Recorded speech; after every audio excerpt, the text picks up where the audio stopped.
We're live. Go for it. All right.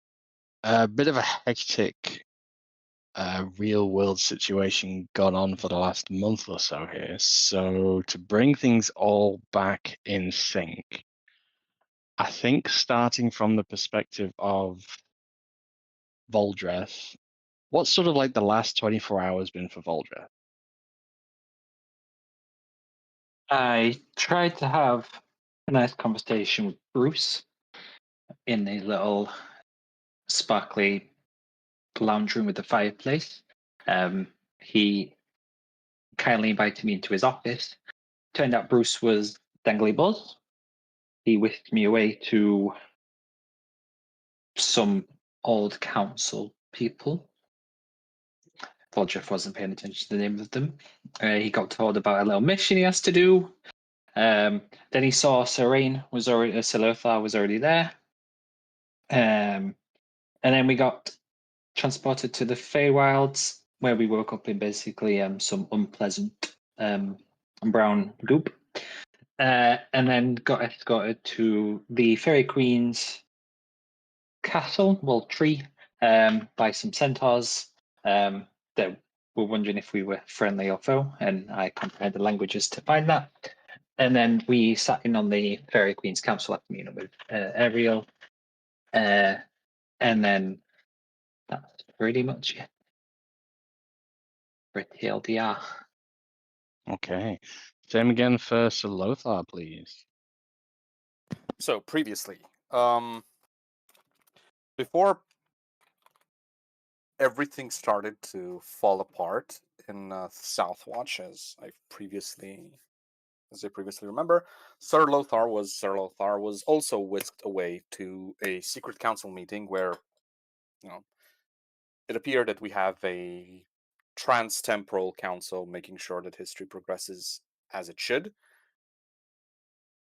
Coincidentally composed of the heroes from the previous campaign, amongst which, to Sir Lothar's awe, he saw Sir Rain, or Commander Rain, the last seneschal.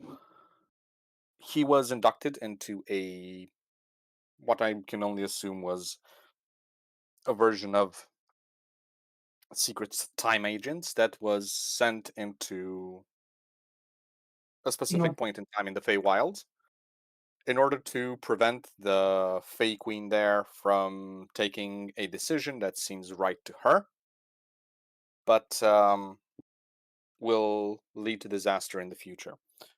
He ran into Ariel, who was back in her home place and is, goes under a different name for which I cannot find the notes right now.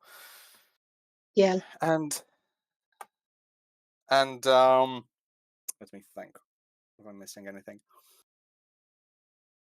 Yes, I assume the session ended with the council about to be on its way, and Lothar wondering exactly what decision he was going to have to discourage. Mm-hmm. Tolbrin, up to the last one-to-one session before that, what were your movements? I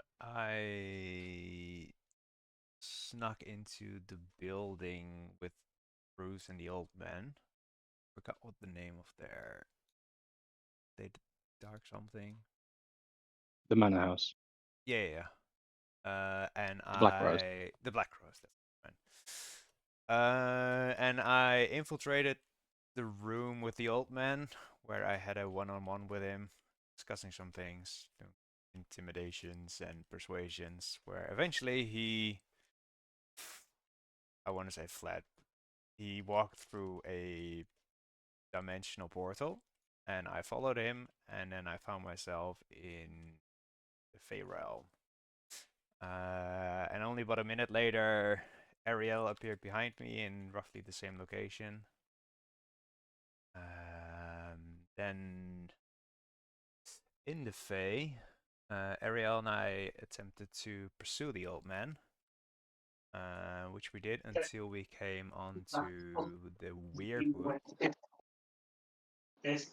where we found a towering bastion structure, sort of similar to Minas Tirith from Lord of the Rings, apparently. As we approached, a black dragon landed on the gatehouse of the structure, and it had a rider. Apparently, black drakes are very rare, so it probably means an ill omen. And then the Fairy Queen reached into Ariel's mind, telling us to make haste. Then we snuck past the Weirdwood in order to get to the Fairy Queen. We ran into a Displacer Beast, which he attacked us, and then after he tried to get away, we pursued and killed it to disdain of Ariel. Apparently, it had a family with children. Killed the mom. But no time to dwell on that. We moved on until eventually we realized we had to take a rest. And during that rest, Ariel woke up and Torben wasn't there. Leading on very nicely to Seal's last 24 hours, also known as Ariel. So most of it was in the Fey realm. Well, I initially went with Voldred to the mansion house. We did some shopping. We went back to the mansion house because I could sense a portal, and we were looking for Torbran, and we sent a sending to him, and he mentioned that he was in the Feywild. He didn't give very good directions, but like it seemed obvious that that portal is the one he took. So we did that. And just as we were interacting with the portal, a guard came in basically, and Ariel was like, "Yeah, sure, I'll step out," and she stepped out through the portal uh, to not upset the people. And she ended up with Torbran. The whole thing with the Displacer Beast was a really scary, like not scary. It was like really against the laws that she had been brought up with, and so she was really unhappy to see that happen. And then we went closer to the Fey Queen's realm, and we saw like burning and devastation just a bit away from the court. We could see it from high up. We ended up sleeping, and then in the morning I didn't find him. Of course, I don't know what happened to him. And I did leave. I picked up all of his belongings. And I did leave instructions with the guards patrolling the territory to find Torbran. I didn't actually assume that Voldred and Sir Lothar would be coming along as well, or I would have given those descriptions as well. But we managed to reunite. That's the good part. We're still waiting on Torbran.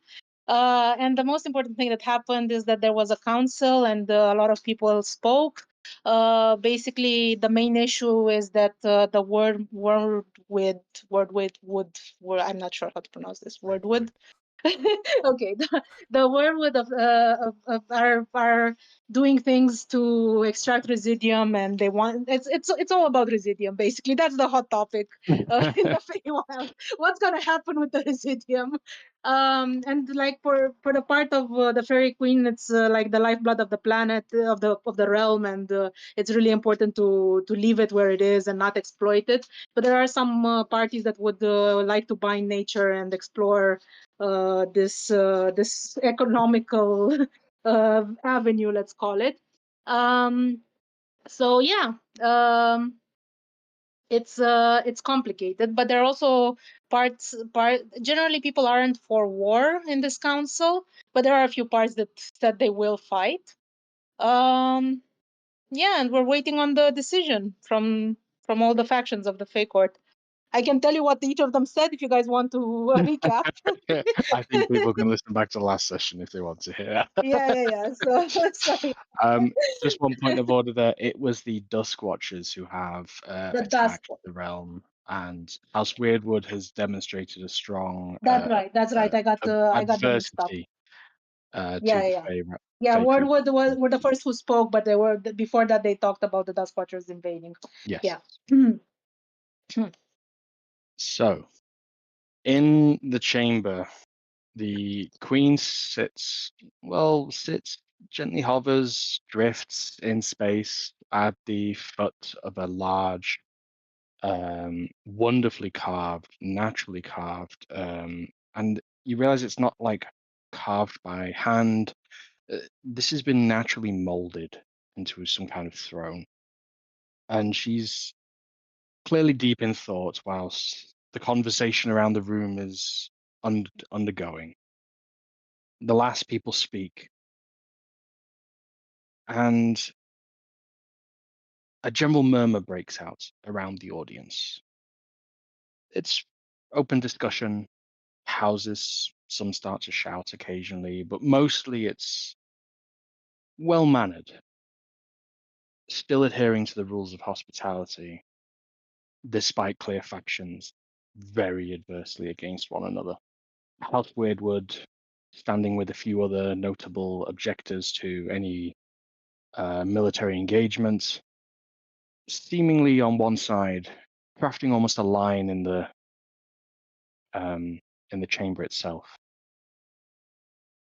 That is before a booming voice, sourceless, echoes throughout this chamber. A low, dark voice that's weight reverberates through your very stomachs as each word is said in whatever your native tongue is.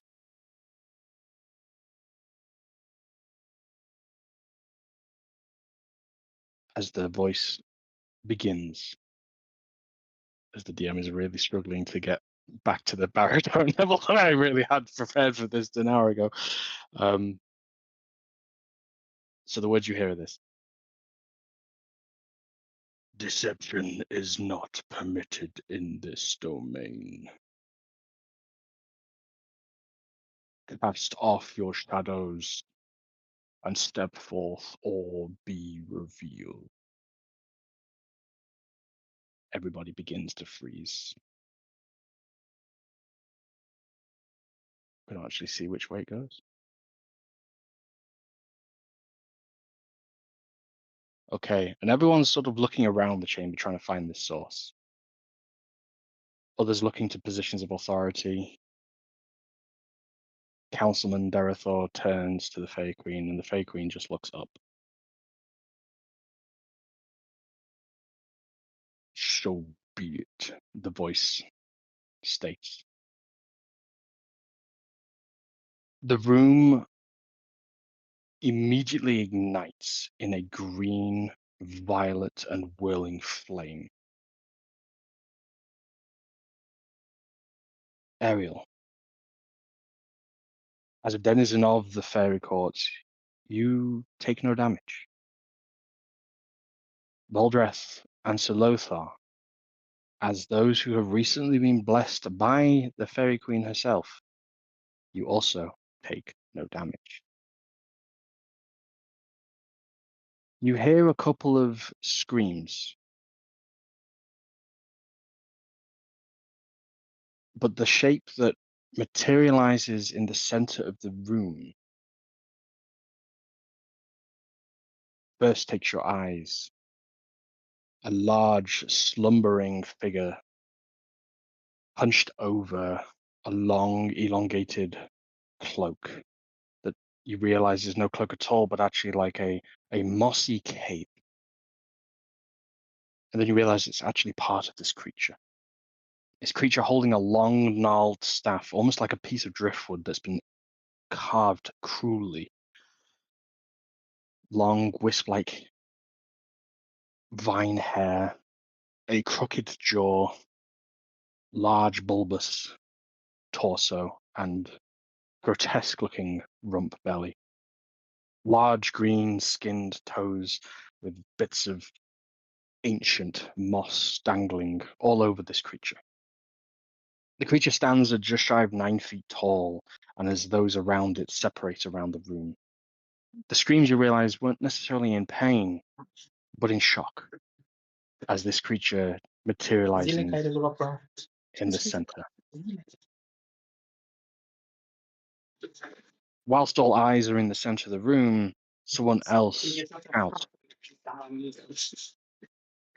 "Look up!" And as your eyes dart to the roof, you see curled in a very comfortable looking nest-like position, filling the entirety of the roof of this chamber, a gargantuan white and green-scaled dragon, the source of this green flame.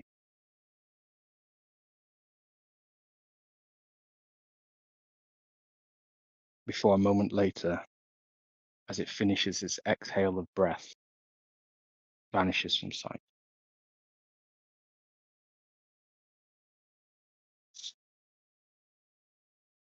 Councilman Derathor steps forward and says, "Who would be the uninvited guest to this chamber? We are well protected here, and your ill omens are not welcomed." The creature replies, "I once walked these halls as an honored member of royalty. I can't believe you wouldn't know that, councilman."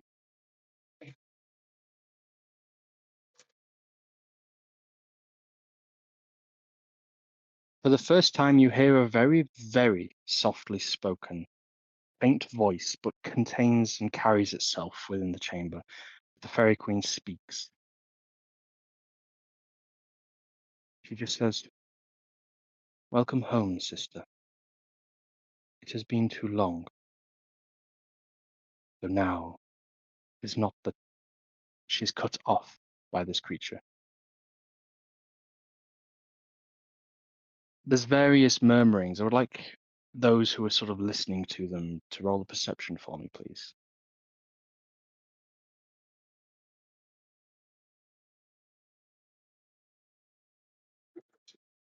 We got a 12 from Valdra, 8 from Salothar. Salothar is just fixated on, God, that was a big dragon.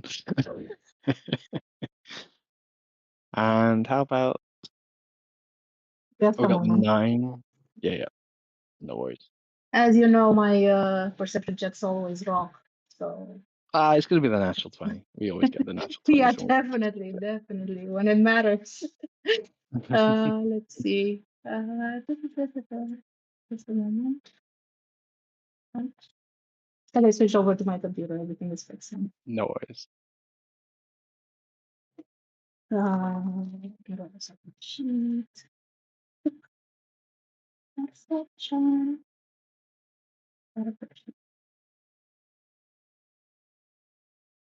Perception.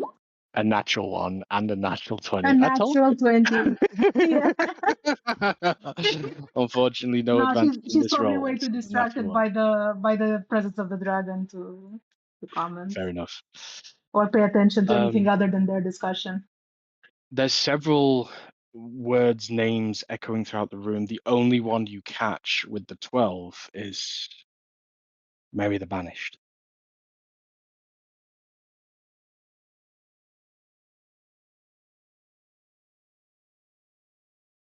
The hag says, "Now, sister, you hold a summit for all denizens of the realm and don't invite me. An obvious administrative oversight." And she stares at the councilman. "I come not bearing ill omen, only to say my piece. I was recently engaged to a member of the Dusk Watchers, and how youthful it felt to be so joyous after an era of despair and demise at the hands of many in this room." She looks around, her eyes almost searching. As they do latch on to the three of you, I presume still stood together, they last but a little bit longer on Seal, before moving on, as if they found their target. You see, the Dusk Watchers are not of the right mind. Trading with powers, yes. Deception, yes. You all know that likeliness. But they dabbled with something they found recently, and it has backfired. They are not waging war. They are the first victim of a power they awakened. Councilman Derethor says, we've had no scouts or reports to us, and with a flash of her wrist in his general direction, a dark vine suddenly appears around his mouth before it flitters into a load of butterflies as the fairy queen seems to have responded. It has the desired effect. He is silenced. And Mary says, another interruption will be your last. As I was saying, she gives a little curtsy, almost comedically. This great to those who would actually still. I was going to say Tolbran. However, Silothar, would you like to make me a history or religion roll, please? Coming From right your up. history. Steel, you would know what this is.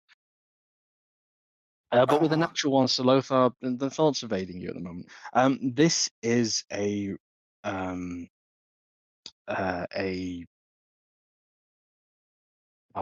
what's the thing? I had it off the tip of my tongue. This is a river hag. A river hag that is professing to be the sister of the fairy queen, formerly cast out. He says, I would behoove all of you, your greatest magic users, your greatest dispellers, and your greatest protectors. This is no war. This is a death sentence should you seek to undertake it. The dragon rages its wrath upon the land that it has been buried upon. And yet, where are the Duskwatches? Not present today, presumed to be the villain once again. Without hearing their case, how can you make judgment? Oh, it's just so like history repeating itself, isn't it?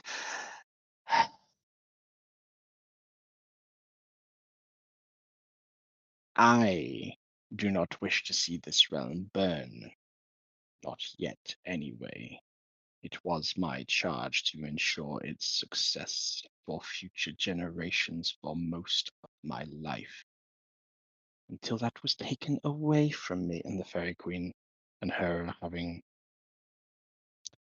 Ariel, you've never seen the Fairy Queen look with malice, with hatred, with loathing. These are things that have never been on her face. But to say she is shooting daggers is the biggest understatement that I could go for this scene. God.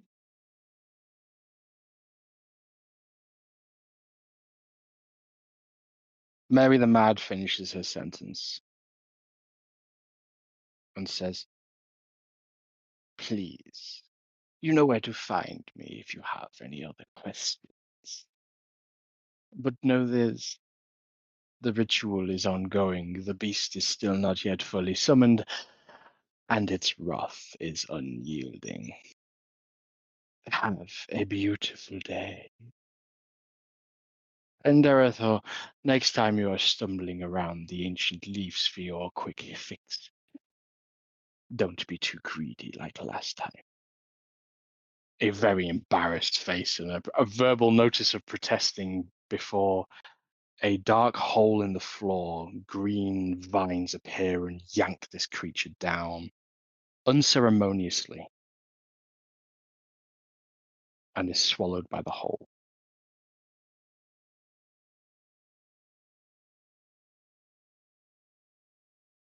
Descending very slowly in a very elven form, a female elf lands gently on the floor, right where it was that Mary was stood a moment ago. And gives a low bow, and the same voice that just previously echoed throughout the chamber says, "Now you all know of my presence. Take heed that this grove is watched beyond any of your scouting reports. Me and my kin take charge of this domain."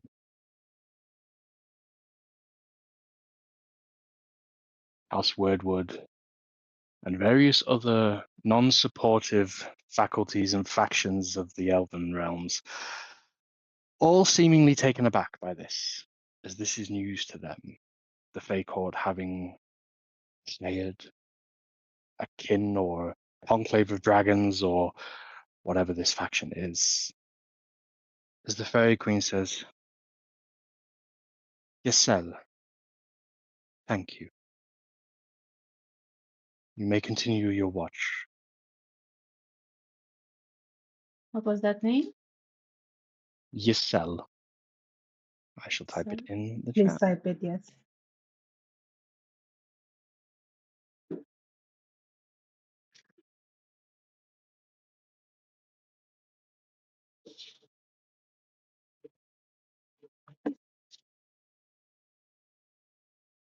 The doors open.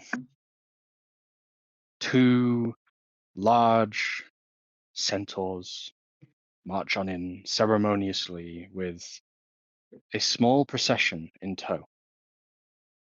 These are the two very centaurs that both wrangled you, Sir Lothar and Voldrest. The two that you are very familiar with, two of the Grove Sentinels. You don't mess with these big people. They are floating, their hooves not even contacting with the floor. A sound not made, their heavy armor clear and shining as they part. And entering into the room comes a small collection of interesting looking individuals. About 6. Led by a large, interestingly tribally clad individual. Soft leathers, fine headdress, and large ornate ornaments decorating hands, a horn, nose ring. If you were to describe a monstrous beast that looked like it could also be the most gentle of creatures, this would be it. A humanoid shape, though that resembling of very boar-like features. As the head of procession walks in and gives a very low bow. Emissaries from the Lunar Mother.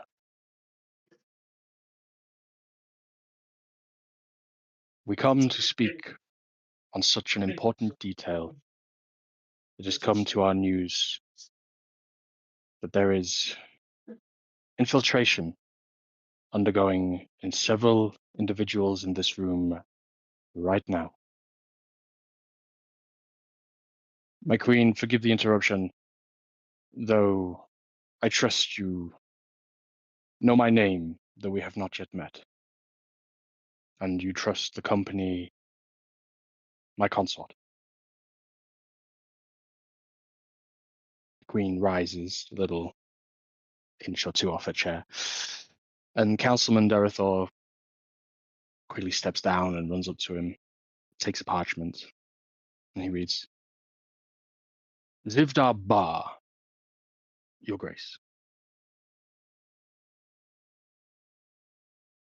I come with tidings that the Duskwatchers are not working on their own. They have been wreathing and torturing a lunar spirit. Its wrath and scries have been felt by those who are, and he looks over his shoulder, attuned in such ways. And we come to lend our aid, should you welcome us. Murmurs break out around the room.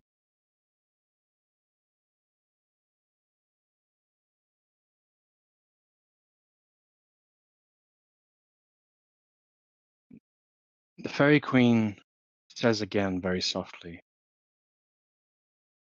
"There is much to ponder on this day. I will take my leave. Any help will be welcomed. Any foes, the door is open. The hospitality laws protect all in this chamber. Those who would break them, your cell will uphold them. I bid you adieu for now."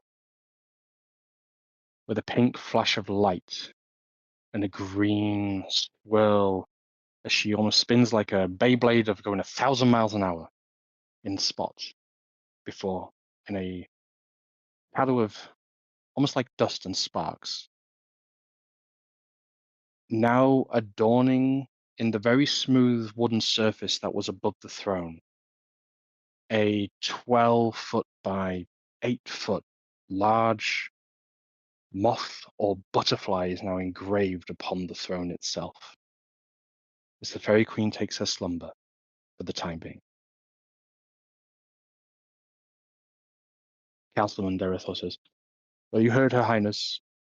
The usherers, it is time to conclude today's activities. I believe the count will be taken. Please place your slips in the collection well as a little cauldron materializes near the door. The verdict will be given in the morn."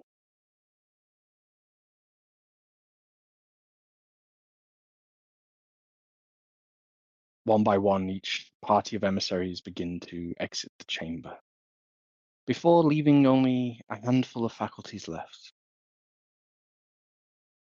2 emissaries from House Wordwood, yourselves, Councilman Derethor, and the party led by Zivdar Bar. As we end cutscene.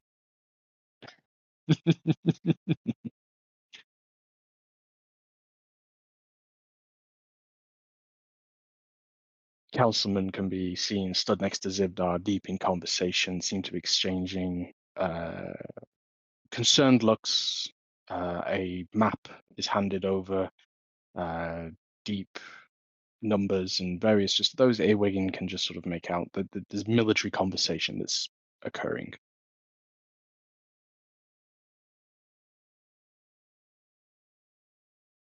The 3 of you are recognized as emissaries for a faculty here. I would like the 3 of you to tell me which way you will vote. To war with the Duskwatchers, or to abstain, or no war. So you can either vote for, against, or pass on the abstain from the vote. Discuss. Ariel, what do you think? What do you think the Fairy Queen wants to do?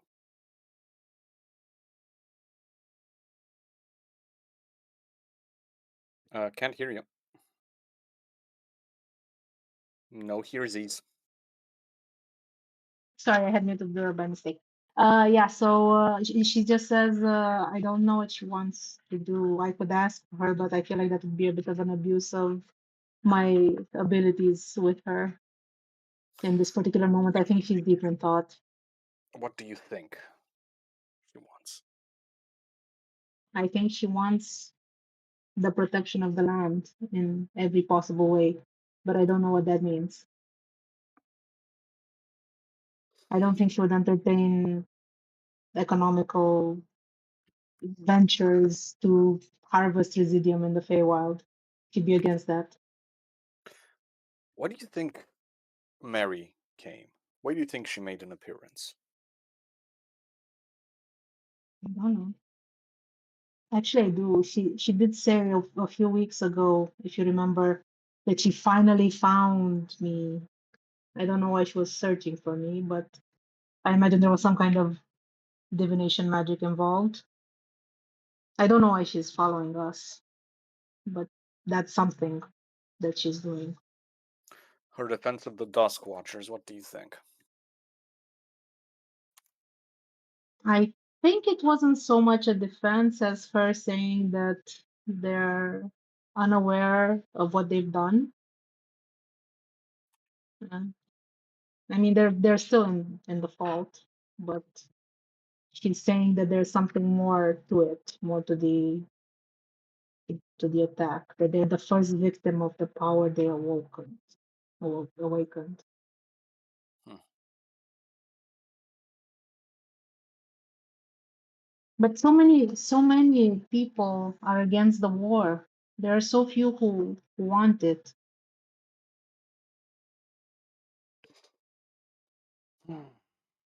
If we go by numbers alone, we can vote no war.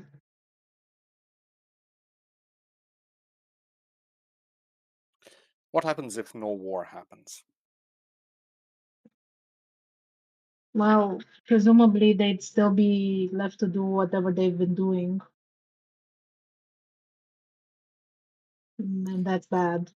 And we end In a up way, for us. precisely where it is that Gleeballs plucked us from. But is that future something we're meant to unwrite, or is that future something that is written? I'm getting the impression that that future is something everybody wants to avoid. Otherwise, Gleeballs wouldn't have plucked us and sent us back to prevent it. Mm-hmm. History would have just run its course, or he'd have left whatever twisted version of history that was run its course. Mm-hmm. I do not like this particularly. But if we're to vote, Mm-hmm. if we're to argue for it,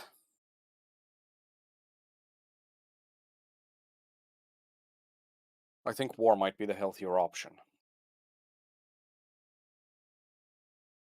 Is there a Well, ballot paper or anything I can look at? As you sort of strung around, Councilman Derethor has been sort of taking a moment to approach you, and if you ask him, he presents you with conjures out a scroll out of thin air and a small quill. It seems to be magically enchanted. You just simply need to write your verdict. mm, There's not two boxes. No, With- it's simply Ah, war, no war, or he abstain. says like you can write a cross or a line or something, and that will be an abstain. He just requests that it's in a common to read tongue, whatever you write.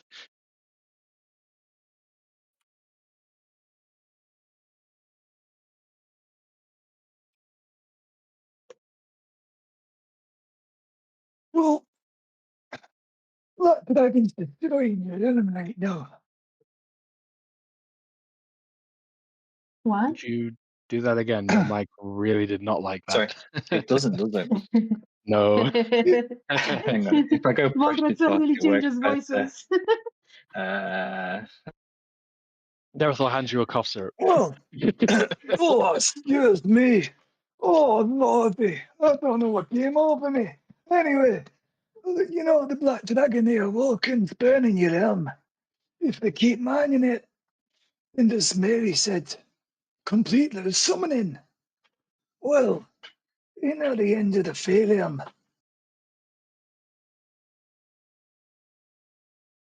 It's a war, again. Well, war would Oh, see the Dust Watchers held accountable for what they've done. oh, It And would also see them distracted from their efforts. that's true, and we can take out the dragon and avoid the war. Both sides win.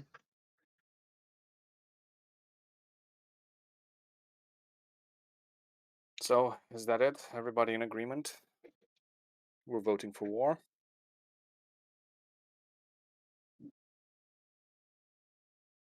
I wish that we could do something that wasn't a war. Yeah, I wish we could go out there as a party and try to learn more about it, do a scouting mission, do something. War is so destructive on large scale. It's destructive on small scale as well. Yeah, but it's more manageable on a small scale. This realm has never Unfortunately, seen war. unfortunately, sometimes it might very well be the only choice. The councilman looks at you and says, I agree with your general decision making. My only concern is that if we do distract the Dust Watchers, does that not leave open the operation for exploitation and copycat to come in? Whilst we're all wrought with each other's time and efforts, could something else not slip under our noses? Another faction? But who's to say?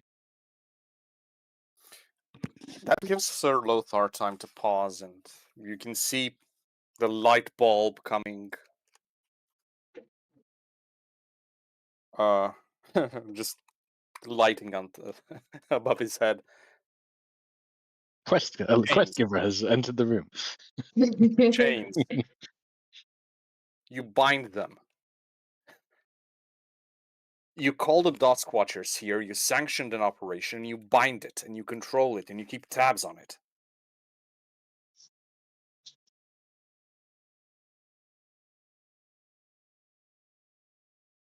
If they can be even remotely reasoned with, it gives them the leave to do it in the open, but it gives them the leave to do it in the open with your supervision. If it's too Denethor destructive to... clearly pondering your words with consideration. I want to ask Councilman Darathal about Yandras, the one who sleeps. Yes. Your mother mentions Mm, her infrequently. What would you like to know? Has this what they've done, the Dusk Watchers, has I understand there's a fear that it may have stirred her. So has it? Do you know more? He's looking you up and down in the party, and he's looking around as the Dabar is in conversation with his troop. He just sort of says, and his eye starts to twitch. I wouldn't know really much more than I would expect, but perhaps I could do some research later on. Would you care to help me delve through the libraries? Mm-hmm. I would. You're all, of course, invited. No, foreign emissaries, uninvited emissaries, not to be said, do have formalities I must adhere to, and they bring their gifts, and we must return, and etc. etc. So, if you want to excuse me, may I? And he's gesturing to the piece of paper. What have you written on it?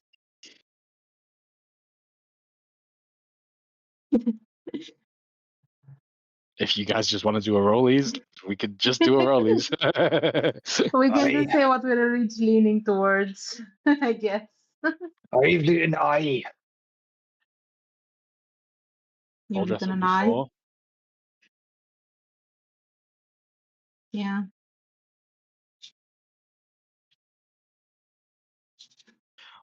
Out of curiosity, Mr. Spectator, what would Torbrun vote for?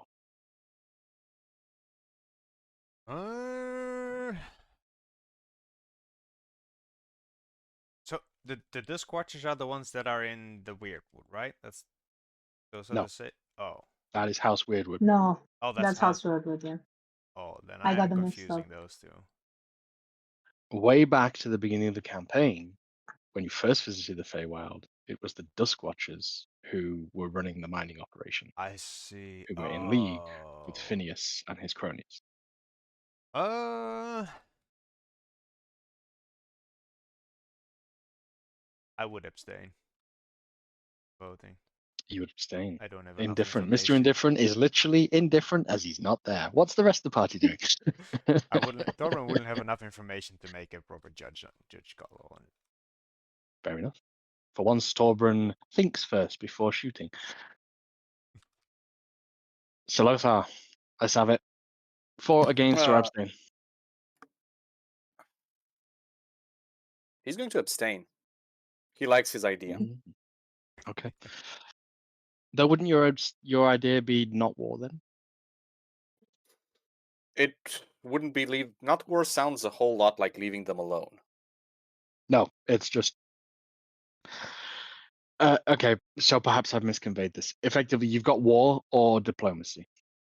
Oh, Like in that that's case, kind of what no war means. It's like explored diplomacy, which is why I'm saying like I thought that was very much where you were leading to.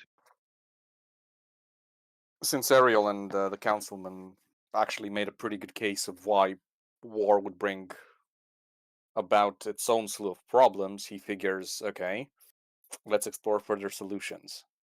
Okay. Let's actually keep war as a last resort. Yeah. But leaving them alone is out of the question.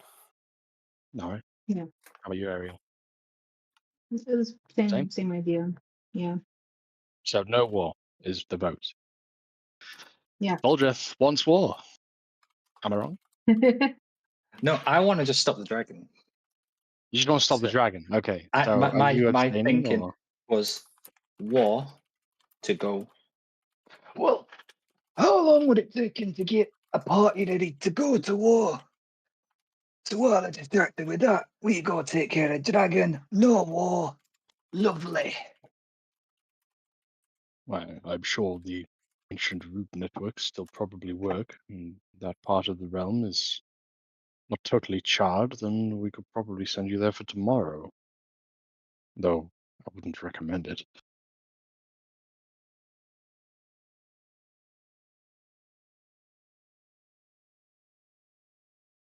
Well, I mean, how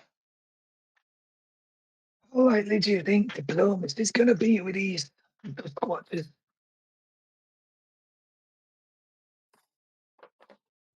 He just literally shrugs. It's like, how long is a piece of string? How long do two emissaries take to come to any arrangement or conclusion or agreement? Or do they just agree to disagree and arrange for a new time to disagree, to agree to disagree? That's usually how most of these things work. In Dunbar, we had our chief. If someone wanted to disagree with him, they'd have a little, a sword fight. Well, Ah. axe fight. Yeah, you know what I mean. We too used to have such primitive measures for discerning strength and intellect. Then we realized it was only discerning strength and not necessarily the strength of argument. Well, The tiebreaker, it's not about the strength of argument. If you reach an impasse, it's the equivalent of tossing a coin, but using armed men to do it. Ah. But once you strike the first blow, are you then responsible for every death on every blade that follows?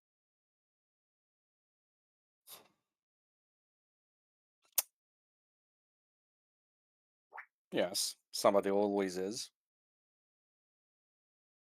And we all here are deciding that today. Now, please, I must make haste. The parchment. Final verdict, party? No war, Uh, I guess. No yeah, war? no war. No war? Three no wars? No. Two no wars and three no wars and an abstain. Is that the final verdict? But I vote aye still. So Denethor sort of reads the parchment and says, "This might be perhaps misconstrued. Are we voting for diplomacy option? Is that what you're attribute?" And he like scribbled out. aye, no war. You read Young in guy who Sylvan. doesn't and have just- that many years left, he's the one who's like, yeah. You read in Sylvan. It just That writes. makes It just perfect writes sense to diplomacy. me. Ariel, if this works, if no war passes, have your queen send us to observe this operation. Yeah, that's what I was thinking of doing.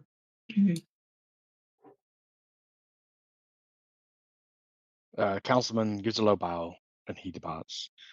Throws the parchment into the chamber before you watch. Into the cauldron as you watch.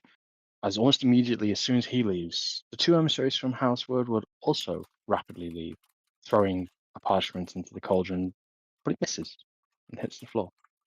Seemingly, they are unnoticing of this fact. As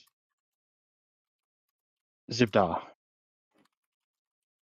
if you could describe a scary smile, the boar-like features of this humanoid individual has a scary smile. As he walks over, extends a rather wrinkled skin, a leathery hand in your direction, Salothar.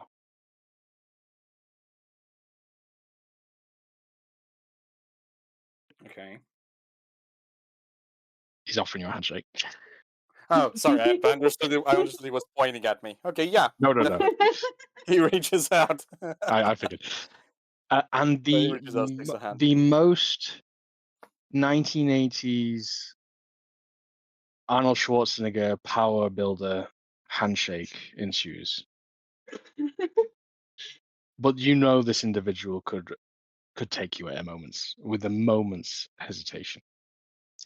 As you just feel, as he applies slightly more of a firmer grip, almost testing your metal. Are you still wearing your gauntlets? Yeah, it's a habit. There's almost like a locked eye thing going in here. You know, there's not really necessarily bravado here. This is more like a charisma test. As the vice grip tightens, and all of you just hear a clink as the wrist of your gauntlet something loosens, and he immediately relinquishes his grip, and he goes, "Poof. Not the same armor that I'm used to. My apologies." He laughs. He laughs. You know, it's Though I recognize that plate anywhere. It's an interesting design. Do you? Wait, sorry, are you wearing the dwarven armor anymore? No, Torben is. Or did you trade that out? Yeah, Torben So, is wearing the dwarven one. Yeah, Torbjorn. Right, Yeah. okay. Sorry, He's he wearing doesn't part of say it. that then. He doesn't say that then. That's, retcon. Oof. Okay, just interesting armor. Where's that from? Patterned after the... What was his name? Forgot the name of the smith.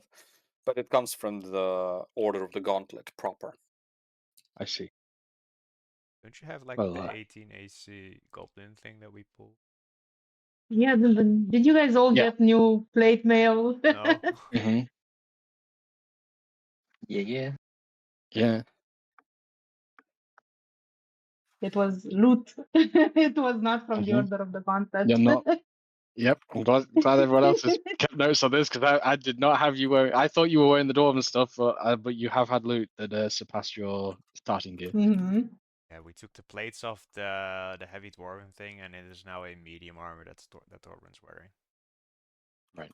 Him a half plate. Okay. Needless to say, that we can resolve this afterwards. Zivdar looks at you and just says, "Well,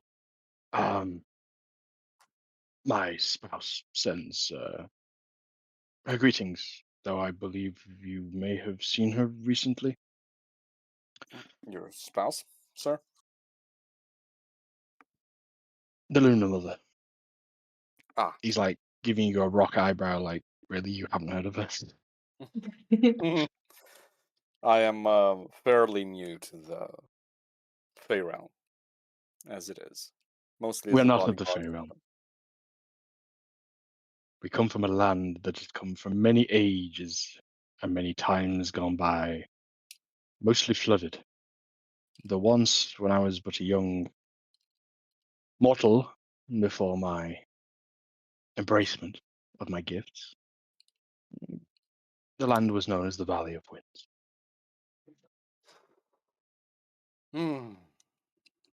Well, it's an honor to meet somebody of the clans, then. Although I'm fairly certain it's been a while since you've been referred to as such. Yes, today it's known by Sunken Valley. Scribble, scribble. Well, it's quite an honor. If you are here to witness the vote, are you here to actually throw the vote? We are here because one of the gifts that our mother has is foresight. And we receive notices through various forms to explain that we are needed in certain places and certain times. The Lunarchists are here to help. Our blades are sharp, our tusks sharper, and our minds prepared. I believe one of you carries a brand.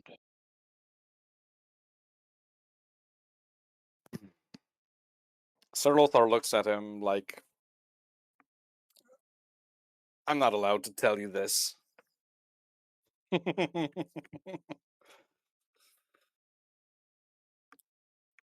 If you'd Depending on like the to show brand. it somewhere else, then we can. We ought to follow the lead of the branded one. I see. I was not told.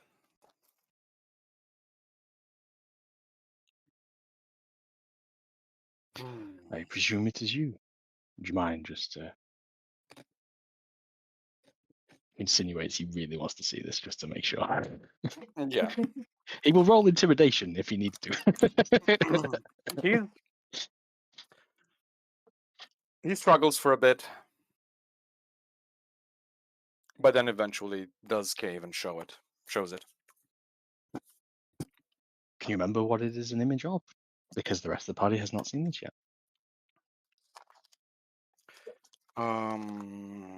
I wrote it down, or did I write it down?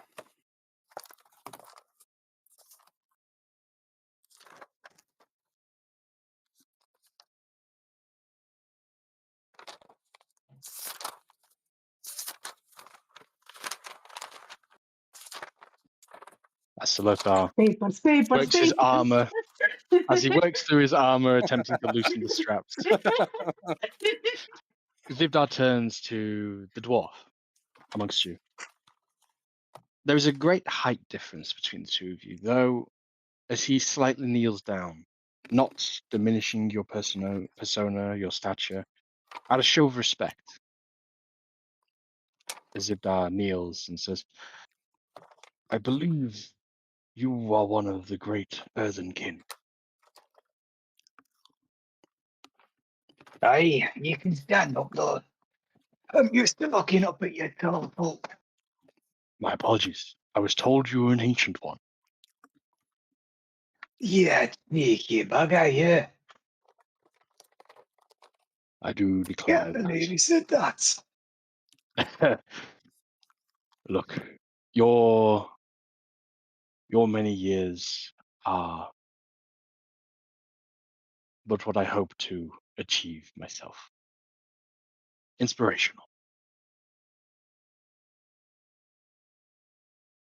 My kin have all but crested our first century. Most of us together, some of us a few. But rarely do our kin last for much longer. We have a purpose.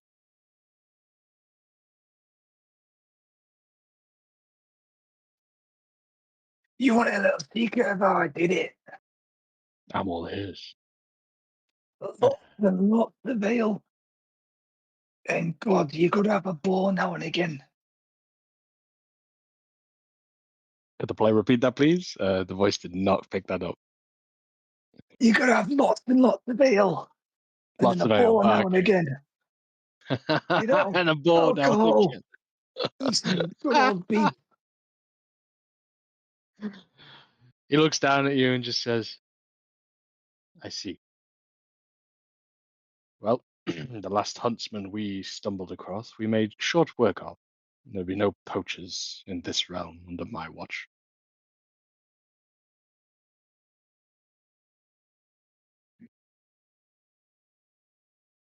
Another beer. What did, I agree. didn't he say poachers This don't work poacher. off? You're not talking about someone about me, are you? Excuse me, I don't mean to intrude, but the poacher you made short work with was not another dwarf, right? Oh, dwarves, elves, orcs. It matters not what your kin is. Your acts define you. Yes, but we have a companion that might pass as someone who's messing with the wildlife here. I'm just worried that you may have swiftly dispatched him. He's missing from among our party now. Anyone slain a dwarf recently? Voices come back. Shaking of the head. Okay, Wasn't good. us. Good, We're sorry good, for your thank you. loss. And then, I'm not sure he's gone. We just don't know where he is. Oh, so he's just lost instead of lost. Yes, I yes, see. yes. Right. Okay. Well, perhaps we might be able to help you find him. Maybe. We have a few members of reaching talents across our troop. A little bit of subterfuge or a little bit of full-out brawling. We have one who has enough brain cells to match the rest of us combined, though we don't let them hit. A bit to the head. You just see like Yeah. there's a larger one of the troop, a red tiefling, who has a little bit of a smile come across his face as you hear this. Says nothing.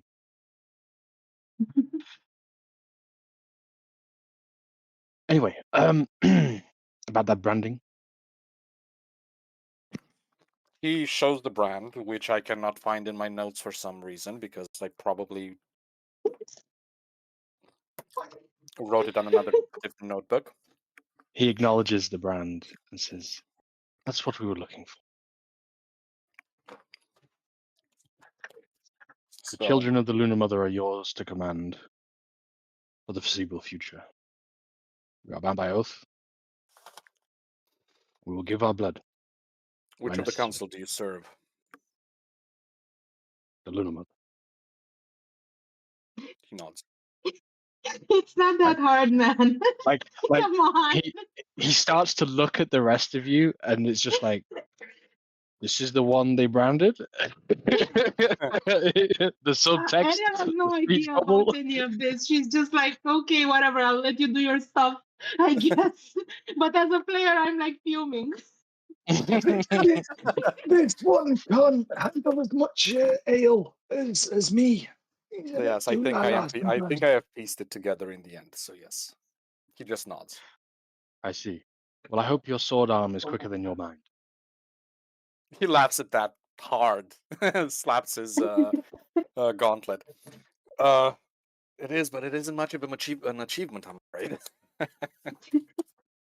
Very well. Well, we've voted for war. What did you vote out of curiosity? For the time being, abstainment. I see. That would probably have been good to know before we voted. I see. Well, Let's just A say, lot of starting people. from now, we are at your request. he nods. Your men Very look well. It's a difficult well decision armed. for us. We don't entirely long for leaving the dust squatters alone. We want to find some sort of pathway to make them stop what they've done.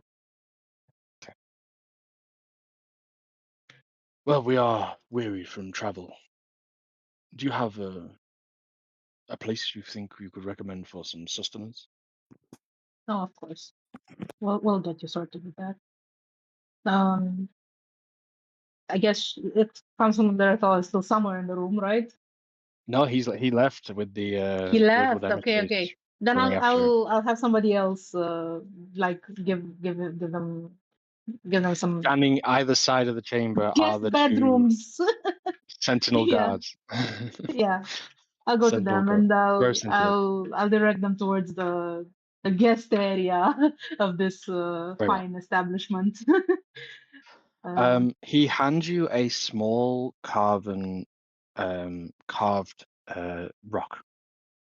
Okay. This is a smooth limestone-looking rock, and in the middle there is a small imprint of a crescent moon. It says, Mm-hmm. "Whenever you hold this tight, if you ever need us in emergency and we are separated, crush this stone." Do what to the stone? Crush it. What? Brush it? Crush it. Crush it. Okay, I didn't understand. Sorry. Okay. And if you just wish to send a simple message, you may hold it close and like talking to it. Mm-hmm. If we are listening, we can hear. What It's will they think of next? Like a perfectly sane person. it's like a talkie stony. We're sort of work in progress with the name.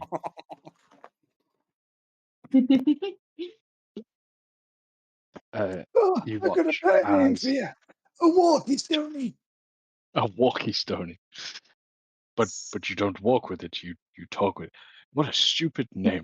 Anyway, I bid you adieu for now. We will talk later. Mhm. Company. Just one Withdraw. thing. If no matter which way the vote goes, I assume that my party will be involved in the early steps of whatever will come next. Would you like to come with us? We are at your beck and call until this matter Ah, is resolved. oh, okay. She's like kind of humbled by this presence of this massive dude and his party of awesome people. So she's just gonna sort of slink back into herself a little bit, and as soon as they leave, she's just gonna ask Clover, "Who are these guys?" As I'm they not leave the sure I'm chamber. allowed to tell you exactly, Ah, but they they're at the service of somebody incredibly powerful. You'd like her a lot, okay, probably. okay.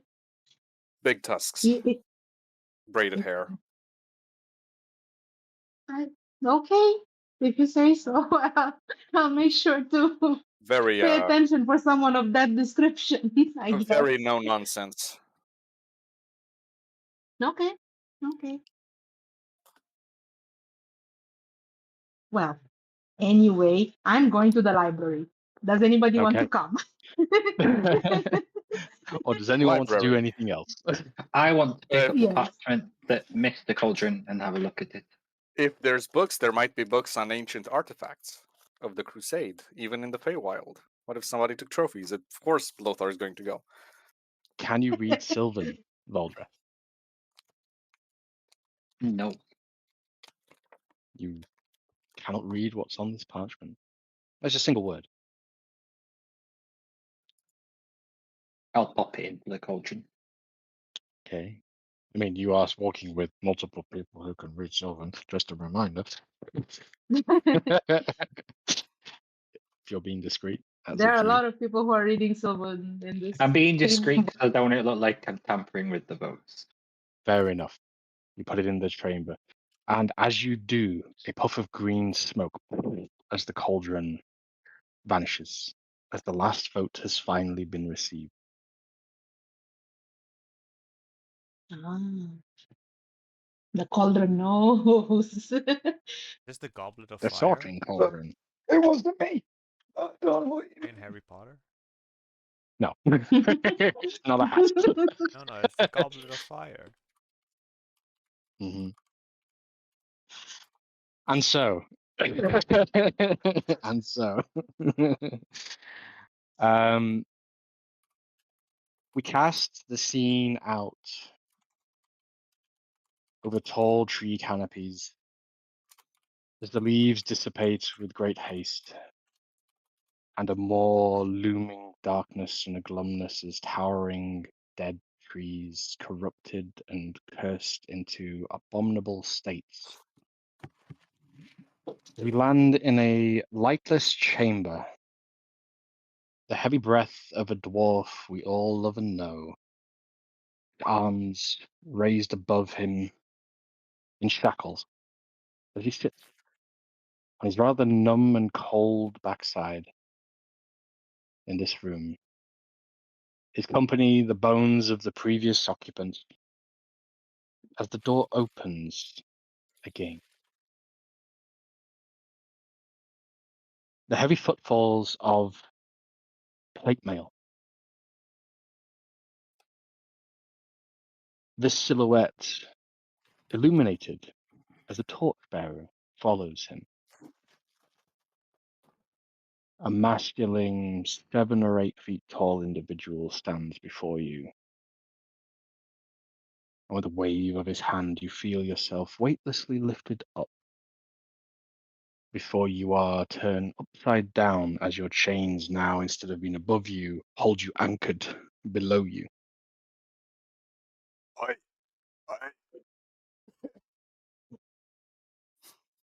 The head turns an unnatural distance in the neck place to bring an almost leveled headedness as you are hanging upside down, your beard, your hair unkept and blocking most of your view.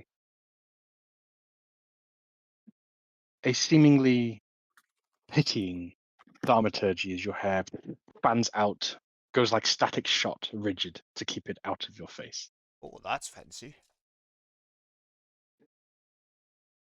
The mask, sharp angled, you see in this light, looks like ancient scales. Dark, black, shimmer of green, maybe grey. You're not quite sure. The light doesn't catch it in any favorable manner. A heavy breath underneath, and you see in the helmet 2 sunken holes for eyes. No irises that you can detect, and then suddenly you see a shimmer, a flicker of light, as you realize it's pitch black pupils looking at you, inspecting every feature of your face, before a feminine voice whispers softly.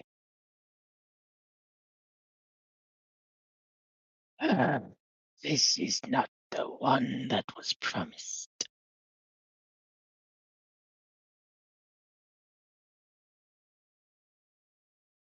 See, I told the other one that there must have been a mistake. I'd appreciate if you put me down. It's really good for my blood pressure. Junkie you are. A light snack. You will be.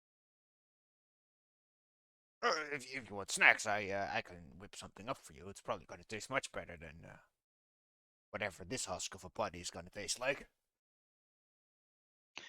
And the fool will enjoy you to kiss teeth your bones. Mm, surely we can work something out. Who? You were looking for someone. Maybe I can help.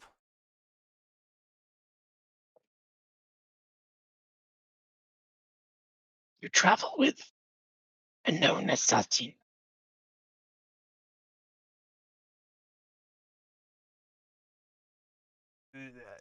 I believe the previous guy told something about that. Are you looking for a fae? The one who will slay the banished maiden you accompanied this day.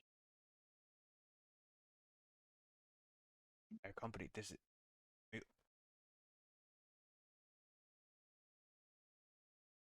Hmm. I'm afraid I don't really know what you're talking. I figure who you're talking about, but I have no knowledge of this squabble that you're on about. Now, will you? Light! As the torch is brought to your face and begins to start the smoking burn, the smoke filling your lungs, making it very hard to breathe oxygen in this chamber.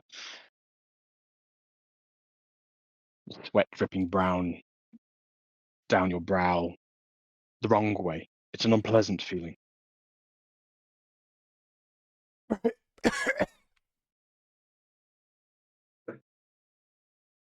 Inhale the fumes. Tell me what you know. Make a wisdom saving throw. Save. Wisdom save. 21. You resist the magic.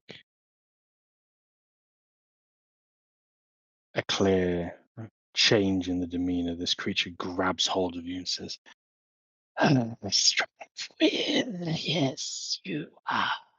I like the smoke of Spirits this can be pipe. broken.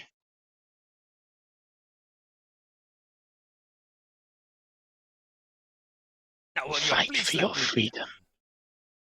What? Earn it. Slay this one." Which one? The assassin? No, looks to you and like it's nodded its head in the direction of the torchbearer. Take its life for your own.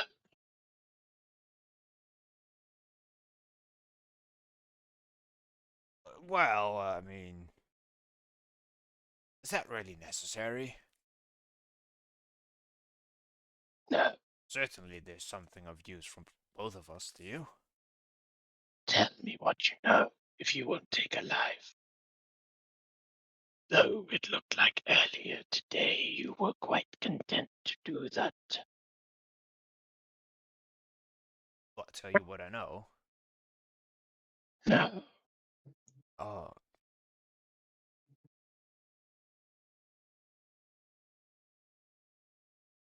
Please enlighten. do you have that short of a memory? I'd just like to know that we're on the same page that we're on about, instead of both of us thinking about our own thing and then things going in parallel and not getting intertwined and getting mixed up. I've been there. I don't want to. You feel a like cold breath as it freezes the sweat on your brow. You take 4 points of cold damage.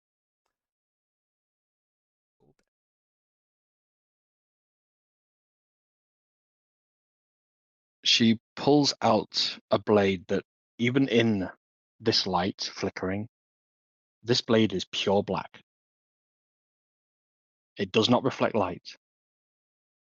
You are struggling to see how long this blade is, but you feel it. As running from the top of your forehead all the way down your nose, separating your lips and down your throat, the blade carves a light indentation.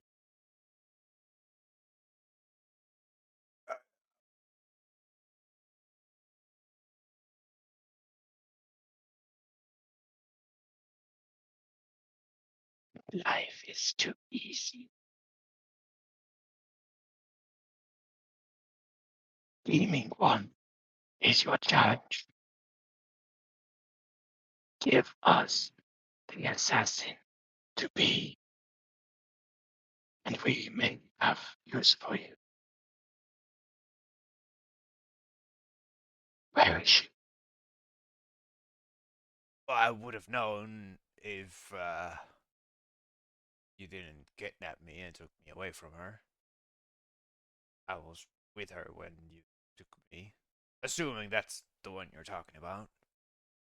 She stands up, leaves the room, and the door slams. You hear some very loud shouting. As the scene ends for now.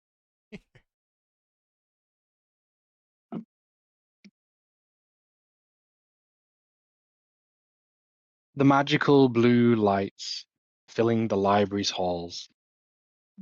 Enchanted orbs fixated along each wall, illuminating each bookcase beautifully, absolutely adequately, and yet so discreetly, providing a good full level of reading vision, and yet it's not too bright on the eyes. Councilman Derathor is sat with heaps of books before him as the three of you enter. It's an oval chamber. The walls completely head to toe in at least, as you start counting, 12, 24, 36, 48. and you can't even count beyond that from floor to ceiling, but you can't see how high the ceiling goes of just books in this oval chamber.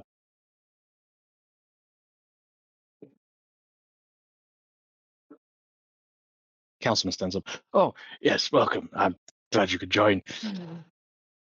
You had some questions. Yes, I And he was waves his wondering hand as the door closes behind you, and you see a little flash of a purple spell I'd be filling the fine with room. you answering without me rewarding it, because apparently Mary the Mad does keep an eye on me now and then. I see. You and her are inexplicably intertwined, I feel. Unfortunately,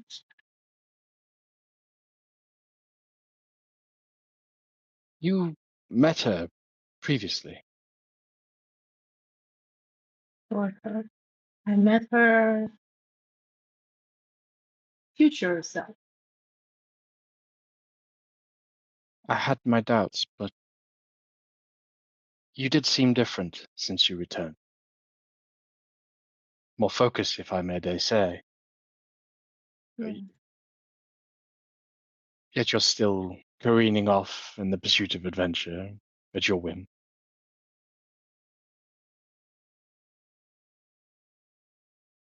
I'm just worried about what's happening to this realm. I see. You can see there's a lot of cogs going in his mind.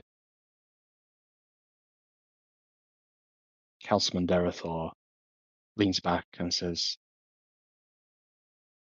well,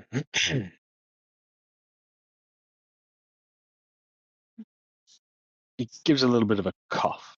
And when he does, you just watch there's a silhouette behind him, two draconoid wings that just appears as he coughs. And they're gone for a split second. And he just says, I think now that more cards are on the table, it would be fair to say what I know. And if I know you, you are in the pursuit of another folly, into the fray of the unknown for the sake of one reason or another, and there's not much I can say to stop you. Am I I right? was thinking of something a little bit more structured this time around. Maybe being sent by the king to do one or another thing, depending on whether we start a war or not tonight. You Tomorrow. really have changed. I And there's almost like a suppose. proud father-like smile on his face, but he's proud right now. Mhm. As he looks to the other two and says, "Oh, my apologies. Perhaps you two would like to take a gander through these. I found them in common for you." And he thrusts two large tomes in front of both Salothar and Aldreth. Here you go, common books. I can read. Does any of these have anything about a magical stick that's been fragmented? A magical stick that's been fragmented. Oddly specific, Voldret. Lothar would say very chidingly.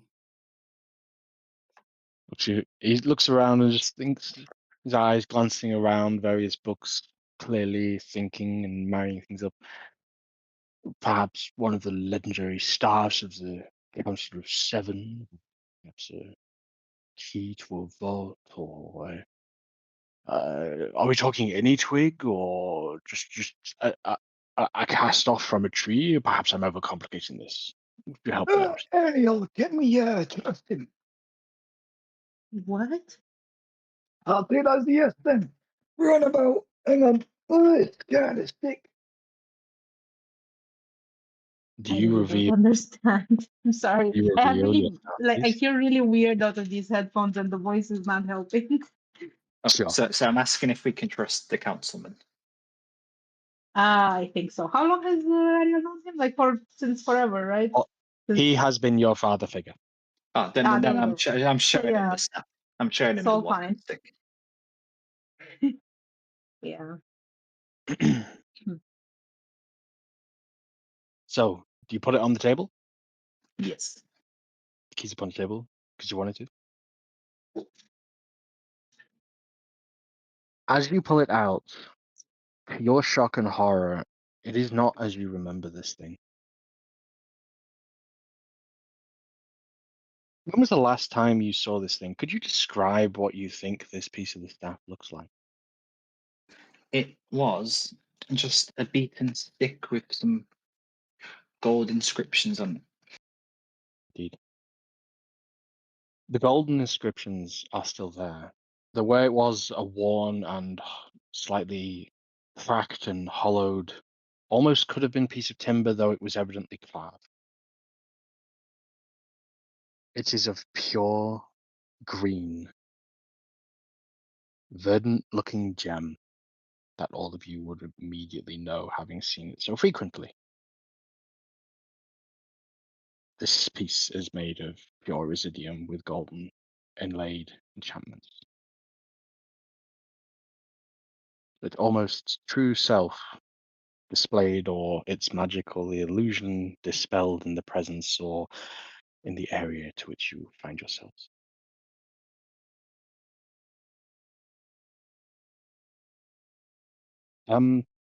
Councilman Derathor will stand up very shockingly. His eyes dart around the chamber, and with a hand motion, several books come falling from the roof, almost being caught effortlessly, magically.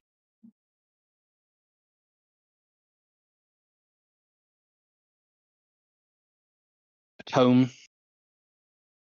He shifts through another, he flickers through another. He pulls a large page out, casts his hand up, and then creates an illusion with the page, blown up for the three of you to see.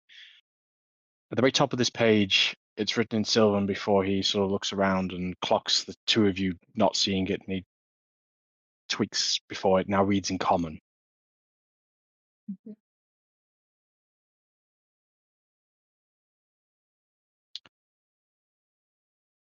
Voldreth, what's the title of this staff that's there on this page? Oh, I get to bring this up.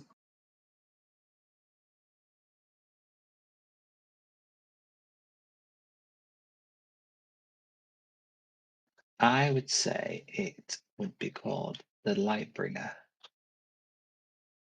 The Lightbringer.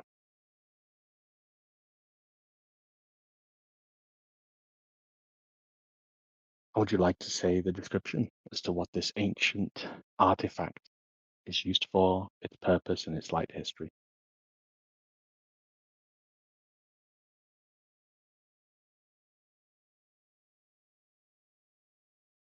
The walking stick? Question mark?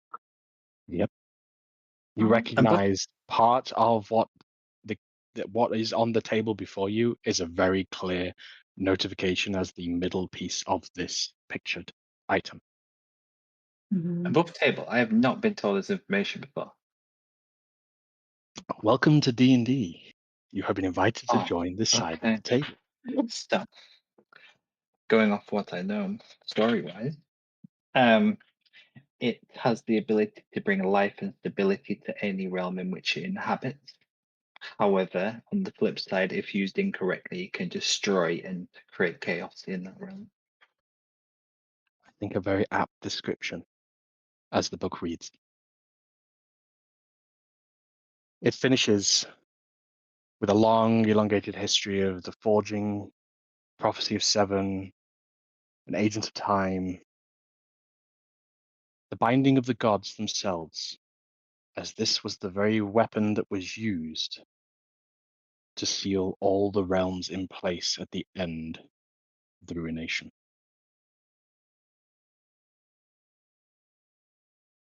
Before which it was shattered to prevent the undoing of the magics that it had bestowed. And the three pieces lost to time. And that is the end of the page.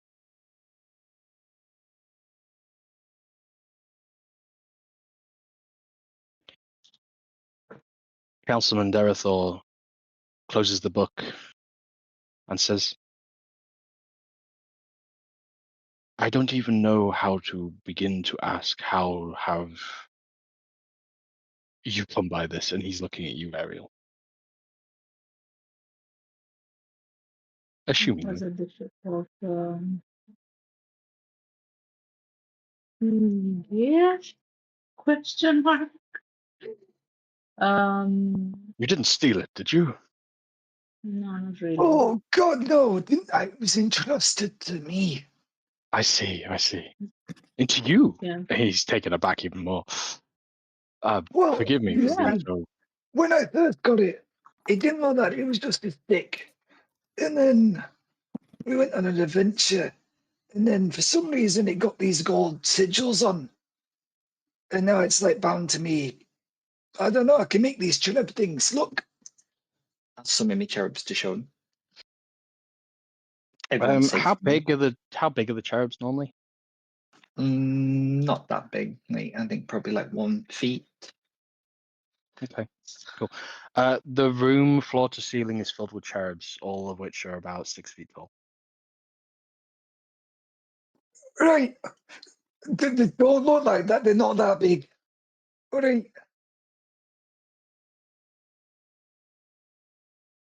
Well, as you can see, I've not got any holy symbol at the minute, and I need that to make those. And this kind of does that, and I don't know why it did that, but I might have had too many of them beers, before while I was getting ready.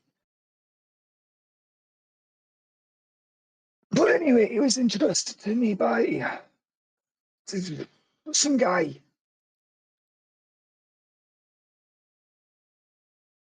And he gave me a mission to put it back together to stop it from falling into the wrong hands.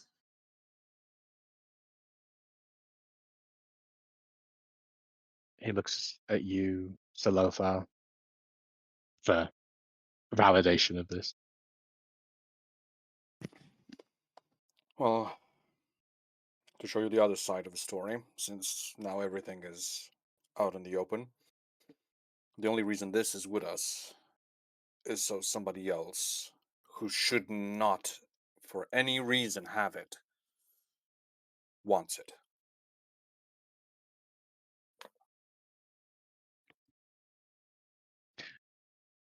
If I am to help you with this charge, I must first request you tell me what you will do once it is assembled. We're not sure we want to assemble it. We just want to keep it out of the hands of those who will. Well, Which given will eventually mean assembling it. We can't keep it running for everyone forever. it'll go back to the Council of Seven. So they do exist? I mean, yeah. Well, Hey, No? What they an didn't say. interesting day we it, stand upon. Hey, I he don't just know if you've seen it or not. he You faith know, palms so hard it might as well knock the head off his shoulder.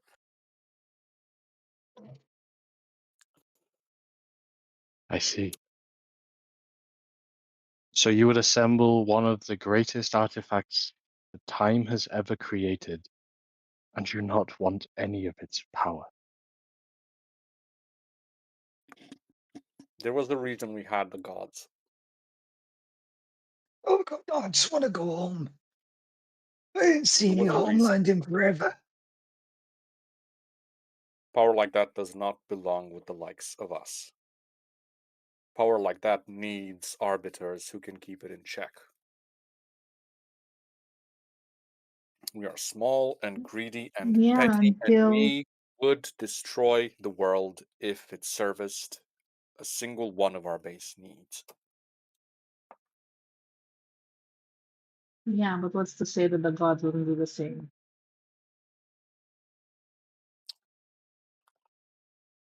History has had gods for most of it, and it went on just fine. I just don't see them as these positive father figures in the sky. I think they have their own petty interests and their own petty desires. Maybe they do. Maybe they don't.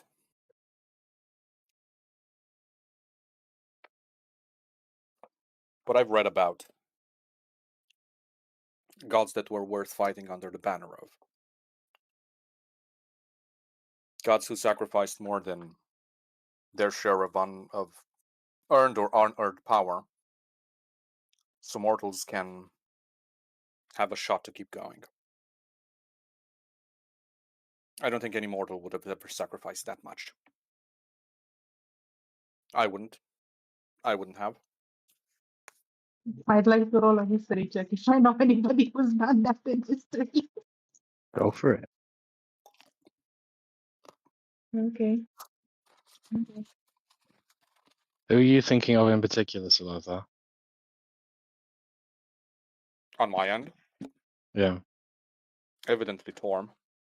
Mm-hmm.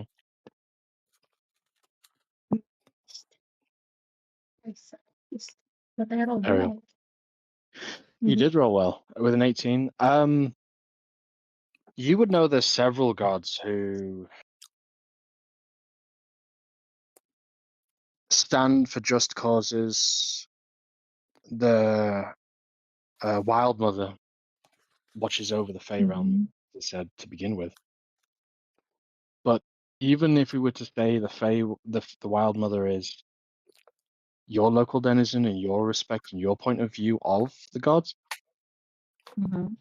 it would be fair to say she upholds the laws that she set forth and entrusted the realm to the elves, who have in turn welcomed in other races. Mhm. Each So entire I just want to specify my history check was specifically to prove Sir Lothar wrong about whether or not there were actual heroes who did good things for this realm. No, that wasn't the sure. point. So to So that was elaborate, that was then I missed what I this. that's his what I was wanted to stretch. his point was that the gods that wielded that kind of power chose to sacrifice it so the mortal realm could keep going. It wasn't that the mortals didn't sacrifice something for the greater good, which they did. Ah, okay. It was that no mortal ever had the chance to sacrifice that much power.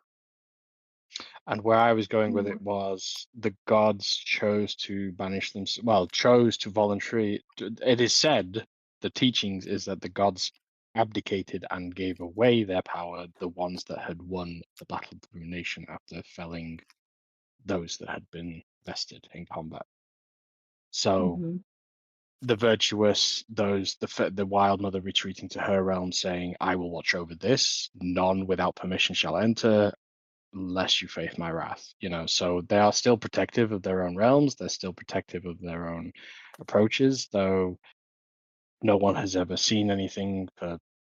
Well, in the Feywild, for you, time is very awkward, but from the general plane, material plane, 100 years, no god has been seen, basically,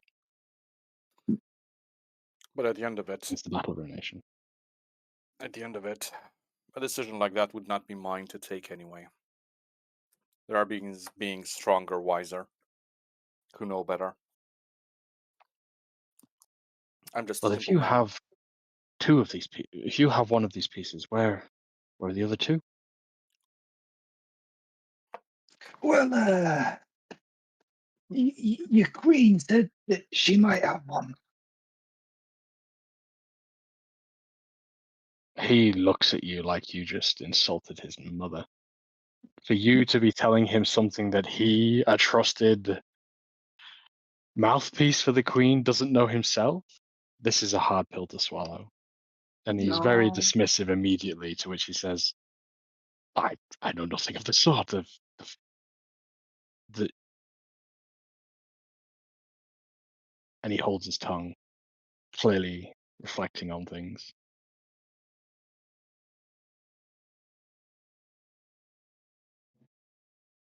Why did you return when you did? He says this to you, Seal. Well, I've been meaning to come back here for quite a while. If anything, I'd say I'm quite late. I was corresponding with the queen via this, just touching her. Oh, I'm sorry. Yeah, but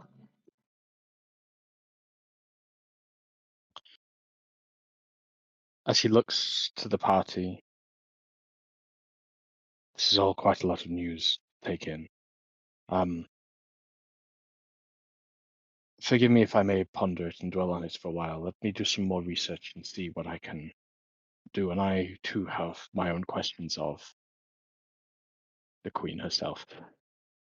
Though I would inform you that I did overhear an emissary of House Wordwood received a messenger shortly after the chamber expelled.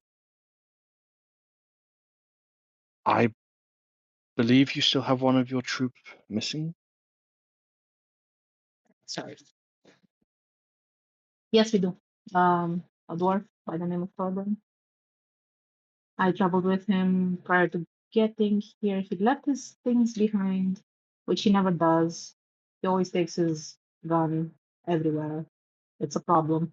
But yes, It was an old dialect that they were using to converse, but it may have mistranslated it. But I thought they said the assassin was taken. yes, that's was taken. Yeah, it was quite very old Sylvan. It's not been used around these parts for a long, long. Who said that? The messenger to the emissary. Hmm? House Wordwood. Sorry, that was the bit where you're on your phone. So he's Yeah, explaining yeah. he overheard two House Wordwood emissaries receive a messenger, and the messenger said Um, the assassin was taken. That's what he translated it to. I see, I see, I see, I see. Yeah, I don't know. I guess. No. I don't. Assassin of whom? I'm not 100% on the translation, but I Okay. didn't really hear much more. I mean, he'd be capable of killing someone, but in itself, it doesn't seem like a title he's earned so far. So I don't know. I don't think so. But if they have him, shouldn't we try to get him back?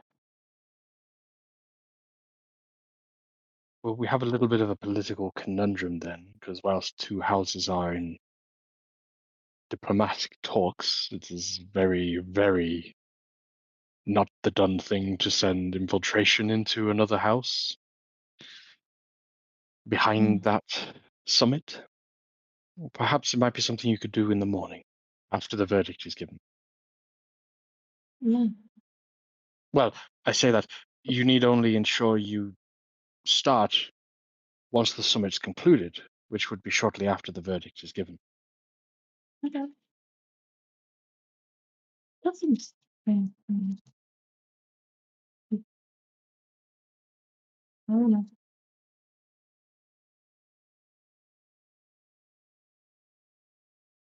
He must mean a lot to you Mhm. for you to be concerned over him. I'm concerned over all of these guys. I've been keeping them healthy for quite a while.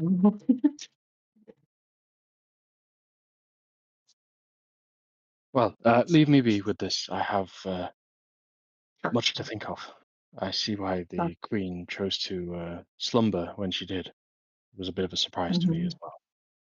Mm-hmm. Okay. Well, rest, I guess.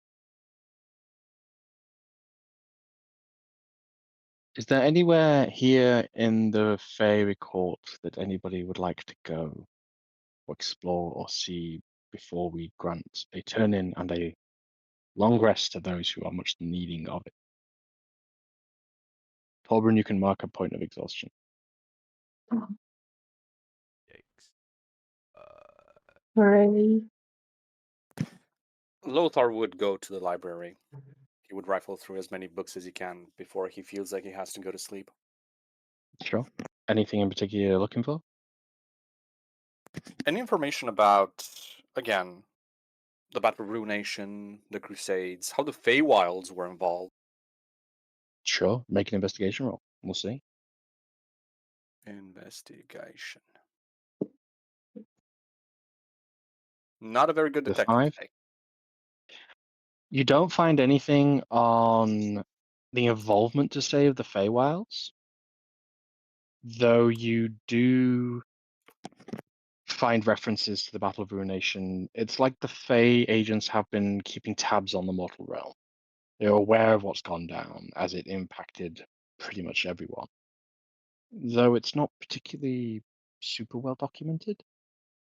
It's just noted as a key cutoff point where the Wild Mother's strengths began to rapidly decline in contrast to what it was before. Okay. Voldreth, Yes. anything you want to do before you turn in? Read the book. Okay, what was the last chapter you got up to?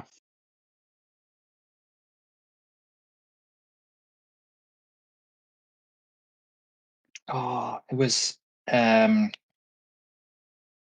think it was out of the fire into the frying pan. Mhm.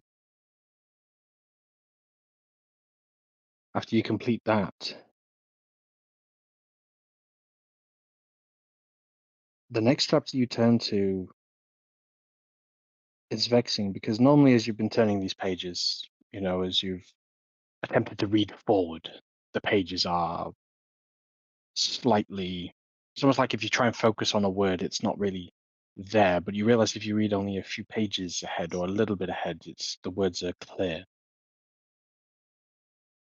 As you turn forward, the page is blank. No title, no chapter, no markings.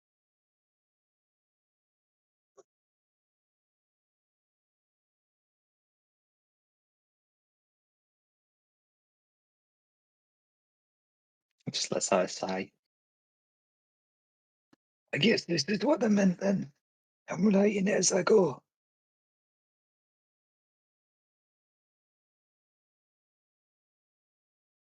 Seal, would you like to do anything before turning? Yeah, I'm just working on it. I'm trying to send a message to the fairy queen. I see. Um, Hmm?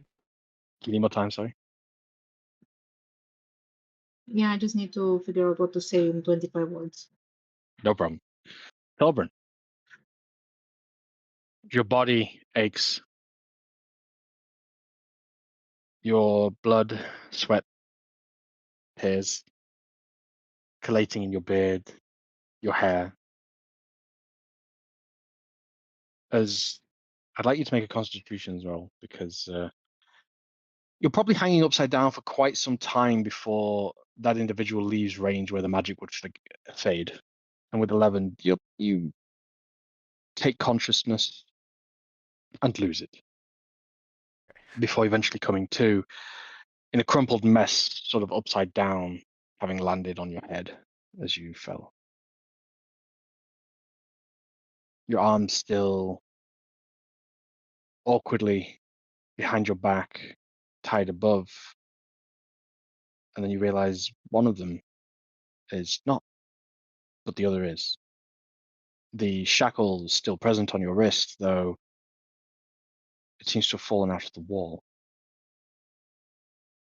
perhaps under your weight, suddenly giving way, letting it loose.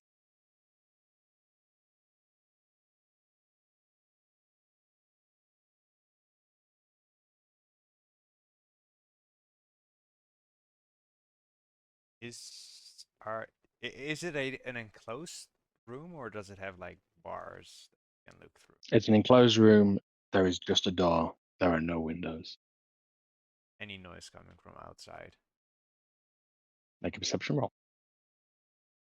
Are you at disadvantage now with all checks? Yes, that's level 1 already. Mm-hmm. Mm-hmm. So perception. That's 24. At 24. I missed the net 20. First, you take the moment.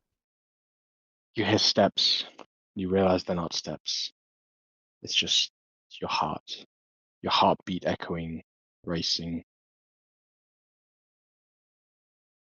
as all the blood begins to calm around your body, as you settle in for however long this ordeal may last. No noise comes through the chamber. No sound, no even talking. And then very little scurrying, like a mouse or rat or some kind of vermin you hear. You look around, you sort of see a shadow just shimmer, skirt across one end of the room, and vanish through a small crack in the floor.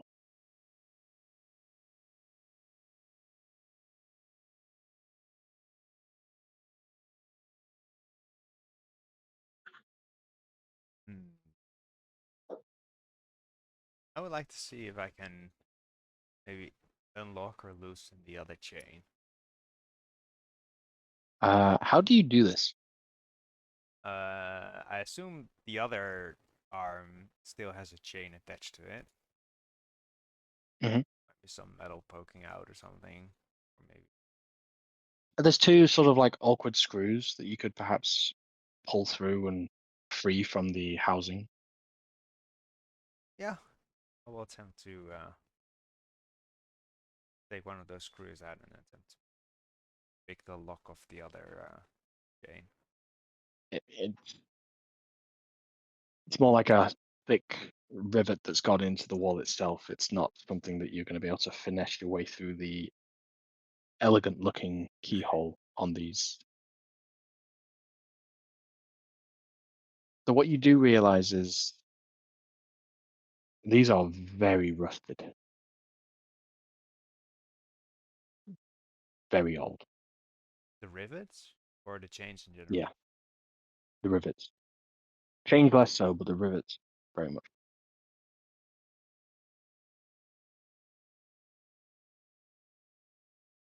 Hmm.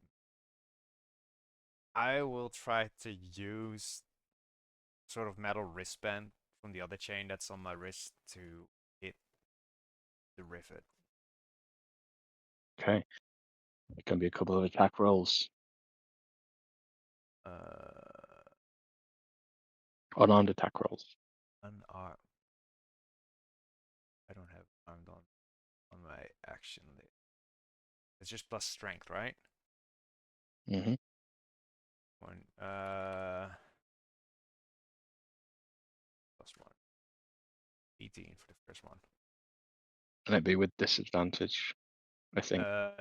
No, that's level 3. That's level 3. Okay. Are you not at 2? I'm at 2 now.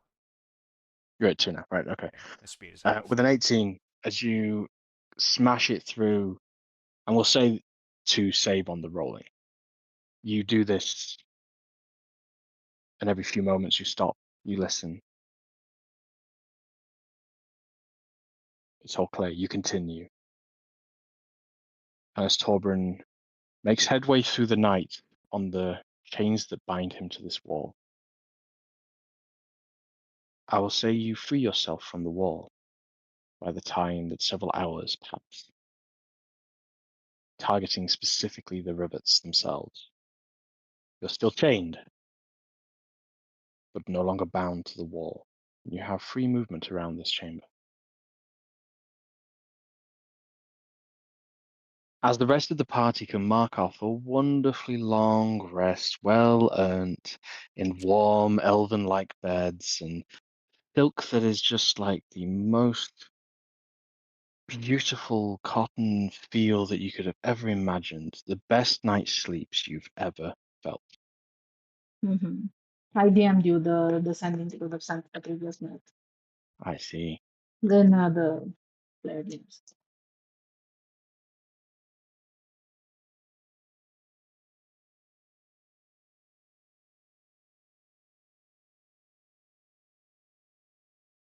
I see. You don't want to tell that to the players.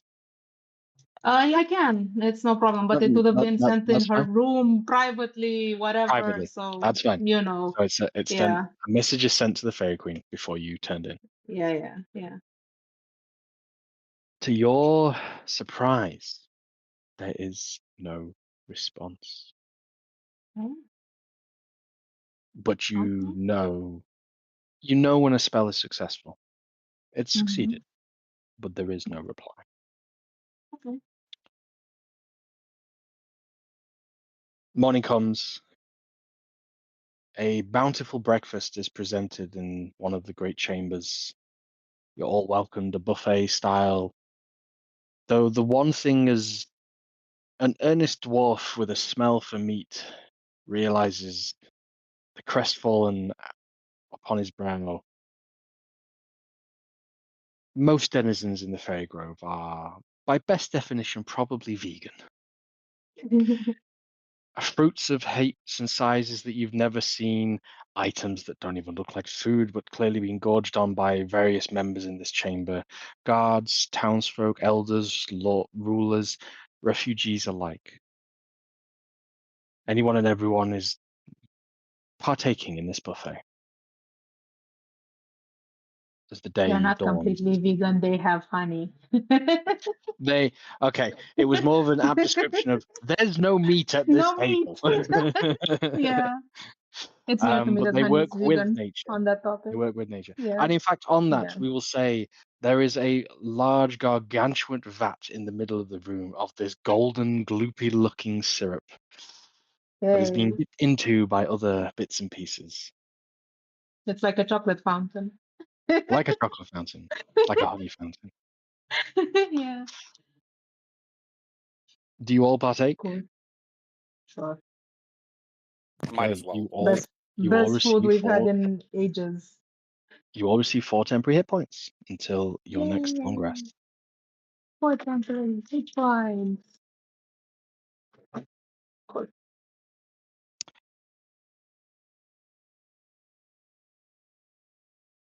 The council assembles for the morn.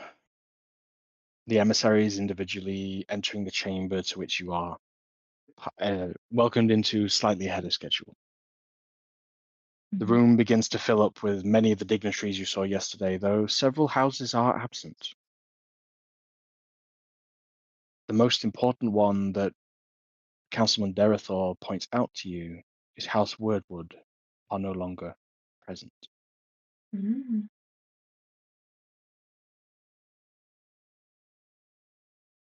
The chamber materializes once everyone is assembled. Sorry, the cauldron materializes in the center of the room. A parchment floats out of it and lands on the floor. Councilman Denethor picks it up. As the sorting cauldron has tallied its votes and spits out its result, Councilman Denethor looks crestfallen, as he alone at this moment knows the verdict. As he looks around the chamber, his hand begins to slightly shake. As the Fairy Queen materialized on her throne in the morning, reaches out a hand, and the paper flits out of his and floats across the room and shimmers and lands in her palm. She takes a look on it before butterflies fly out of her hand and it's gone.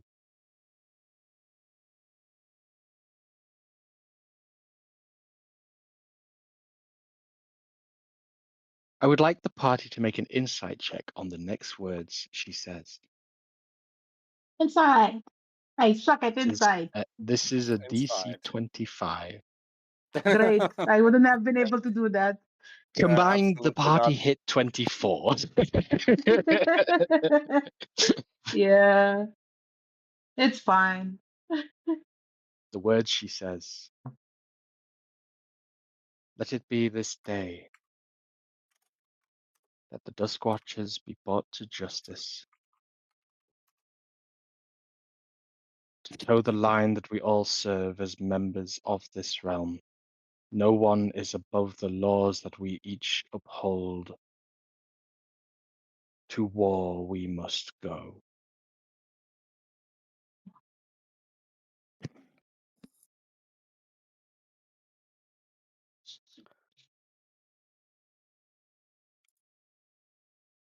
The chamber erupts in some applause, some nays. Arguments break out, shouting begins. A low grumble of earth-shaking proportions. The room vibrates a little, begins from the top of this chamber as all silence falls again.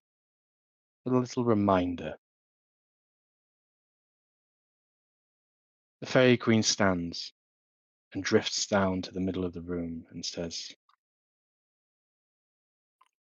"The votes were cast. A slim majority it was. Count of 2 more. Those of which who wish to abstain, you may leave. You are not required to enter a war you did not vote for." Several dignitaries leave in a huff.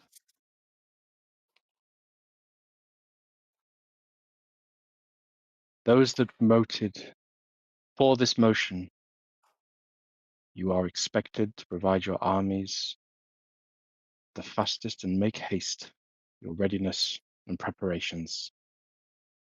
The War Council will be assembled,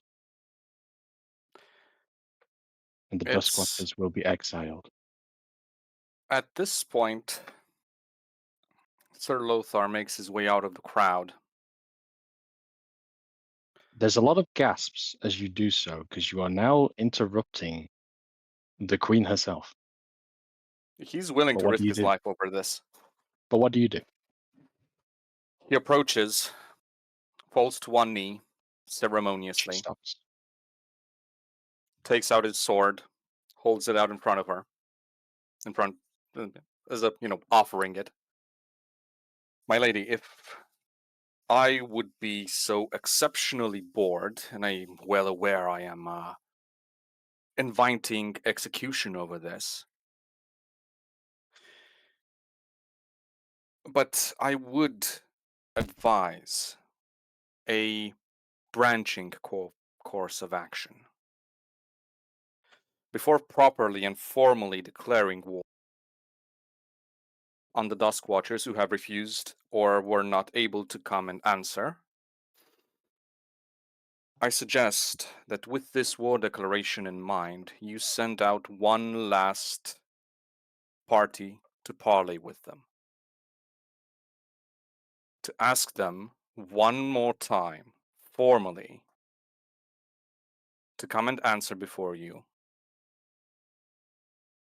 for their transgression, or to offer a reason for why it is that they do what they do. If bloodshed is to be the final conclusion of this council, then let it be the final one, after every other option has been extinguished. To that end, I, Sir Lothar of my White Mantle, of the Ravenwood estate, half-brother of the Order of the Holy Gauntlet, do offer you my sword, should you need it."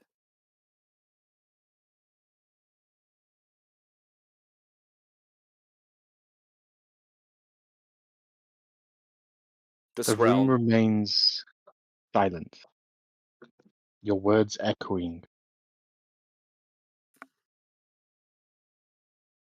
The Fairy Queen looks actually a little shocked to have been interrupted.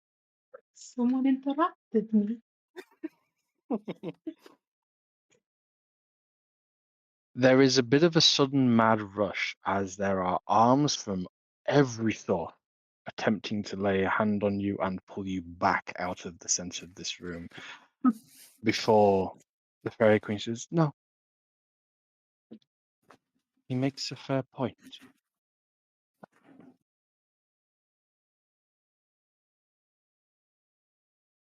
Councilman Derethor,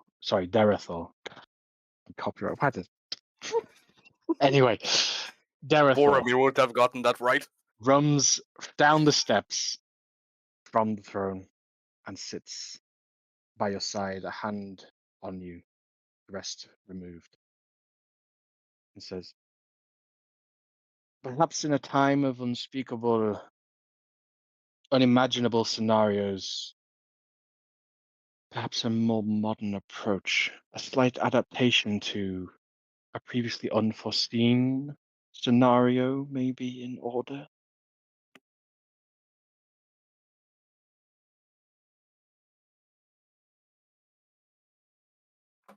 The general populace of the room now murmuring, some in agreement, others in disgust.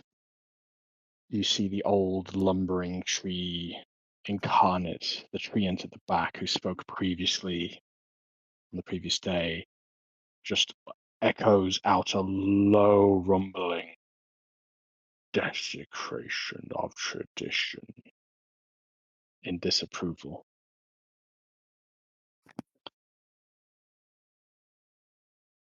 The Fairy Queen stops. The silence. She spins on the spot, looks at the throne, looks down to you, gestures for you to stand. And as He you does. do, she says, Sir Lothar of White Mantle,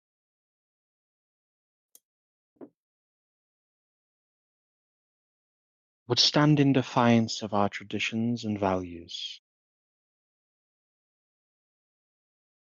I cannot think of a more virtuous demonstration of a man out of time, out of realm, standing in defiance to a verdict for a faction he does not represent. Would anyone speak ill of this action? Step 4. Gonna roll the persuasion here.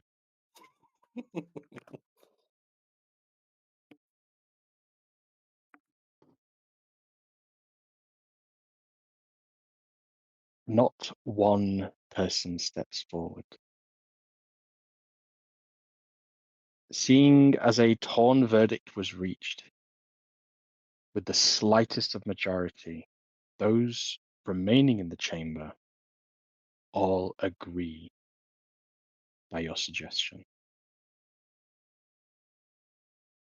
Or at least they're too afraid to denounce it. You're not quite sure, but blood is rushing through your ears and your heart is pumping right now. As a voice enters your mind, it's the Fairy Queen. And she says, a nice stunt, though please, do not do this again. He replies with, it will only ever work once, for better or worse. She seems to not acknowledge. Her eyes linger on you, Seal. She says, this house's finest will accompany you on your endeavor. I believe we have some volunteers as well.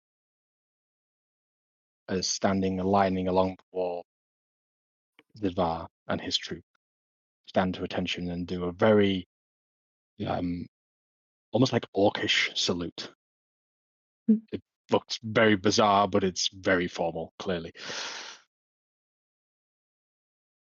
And not only that, but I believe there would be those who would trespass against us even in this time of need for unity.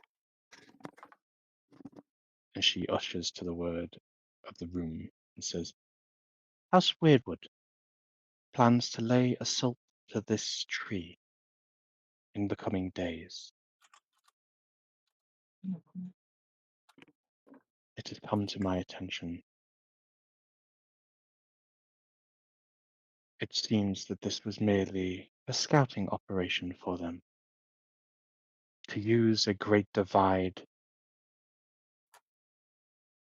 This was something I was going to share for the chamber, though I believe we must discuss it now, whilst we dispatch our envoys to explore the final diplomatic options with the Dusk Watchers.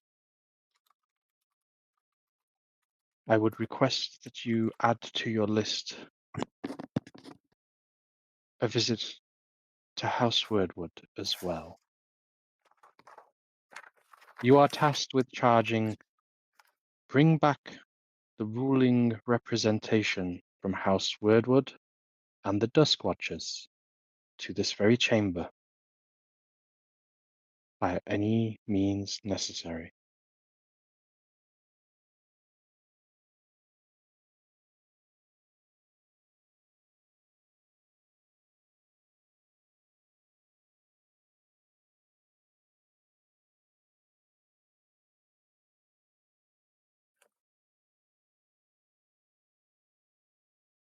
He then says,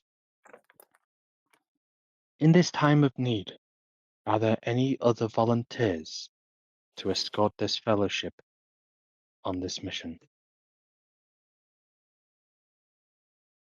There's a few murmurs.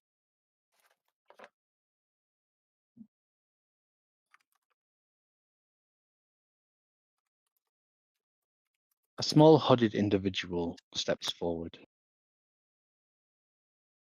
removes their cloak. I would like you all to roll a history check, please.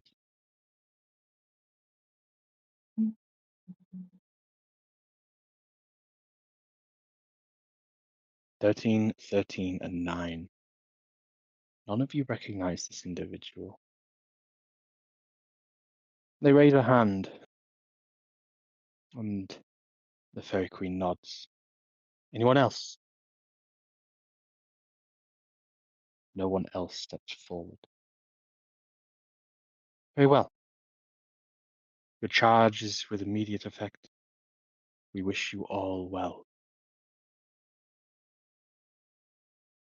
The doors open. The two Grove Sentinels march in and hold the doors wide, expectantly awaiting your exit. He walks out the moment he has a clear Yep. path. Leaves a small puddle on the floor in the middle of the room. Yeah, exactly. As you all leave, you hear the doors slam behind you. Could I bow before the Queen and ask, may I have a word, Your Majesty, once the session is finished? You will be en route. The time is now if you have questions. Well, it's we'll discuss when I return. Very well. She whispers into your mind. You carry something very heavy. I do have insight for you upon your return.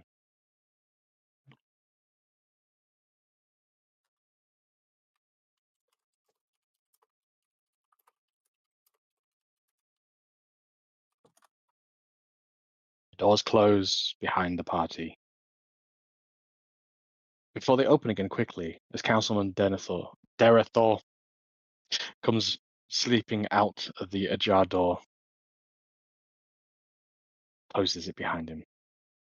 You hear a seal and a lock and a bolt. The door is closed. The session has begun. The War Council is now in session. And I think that's where we will end tonight's session.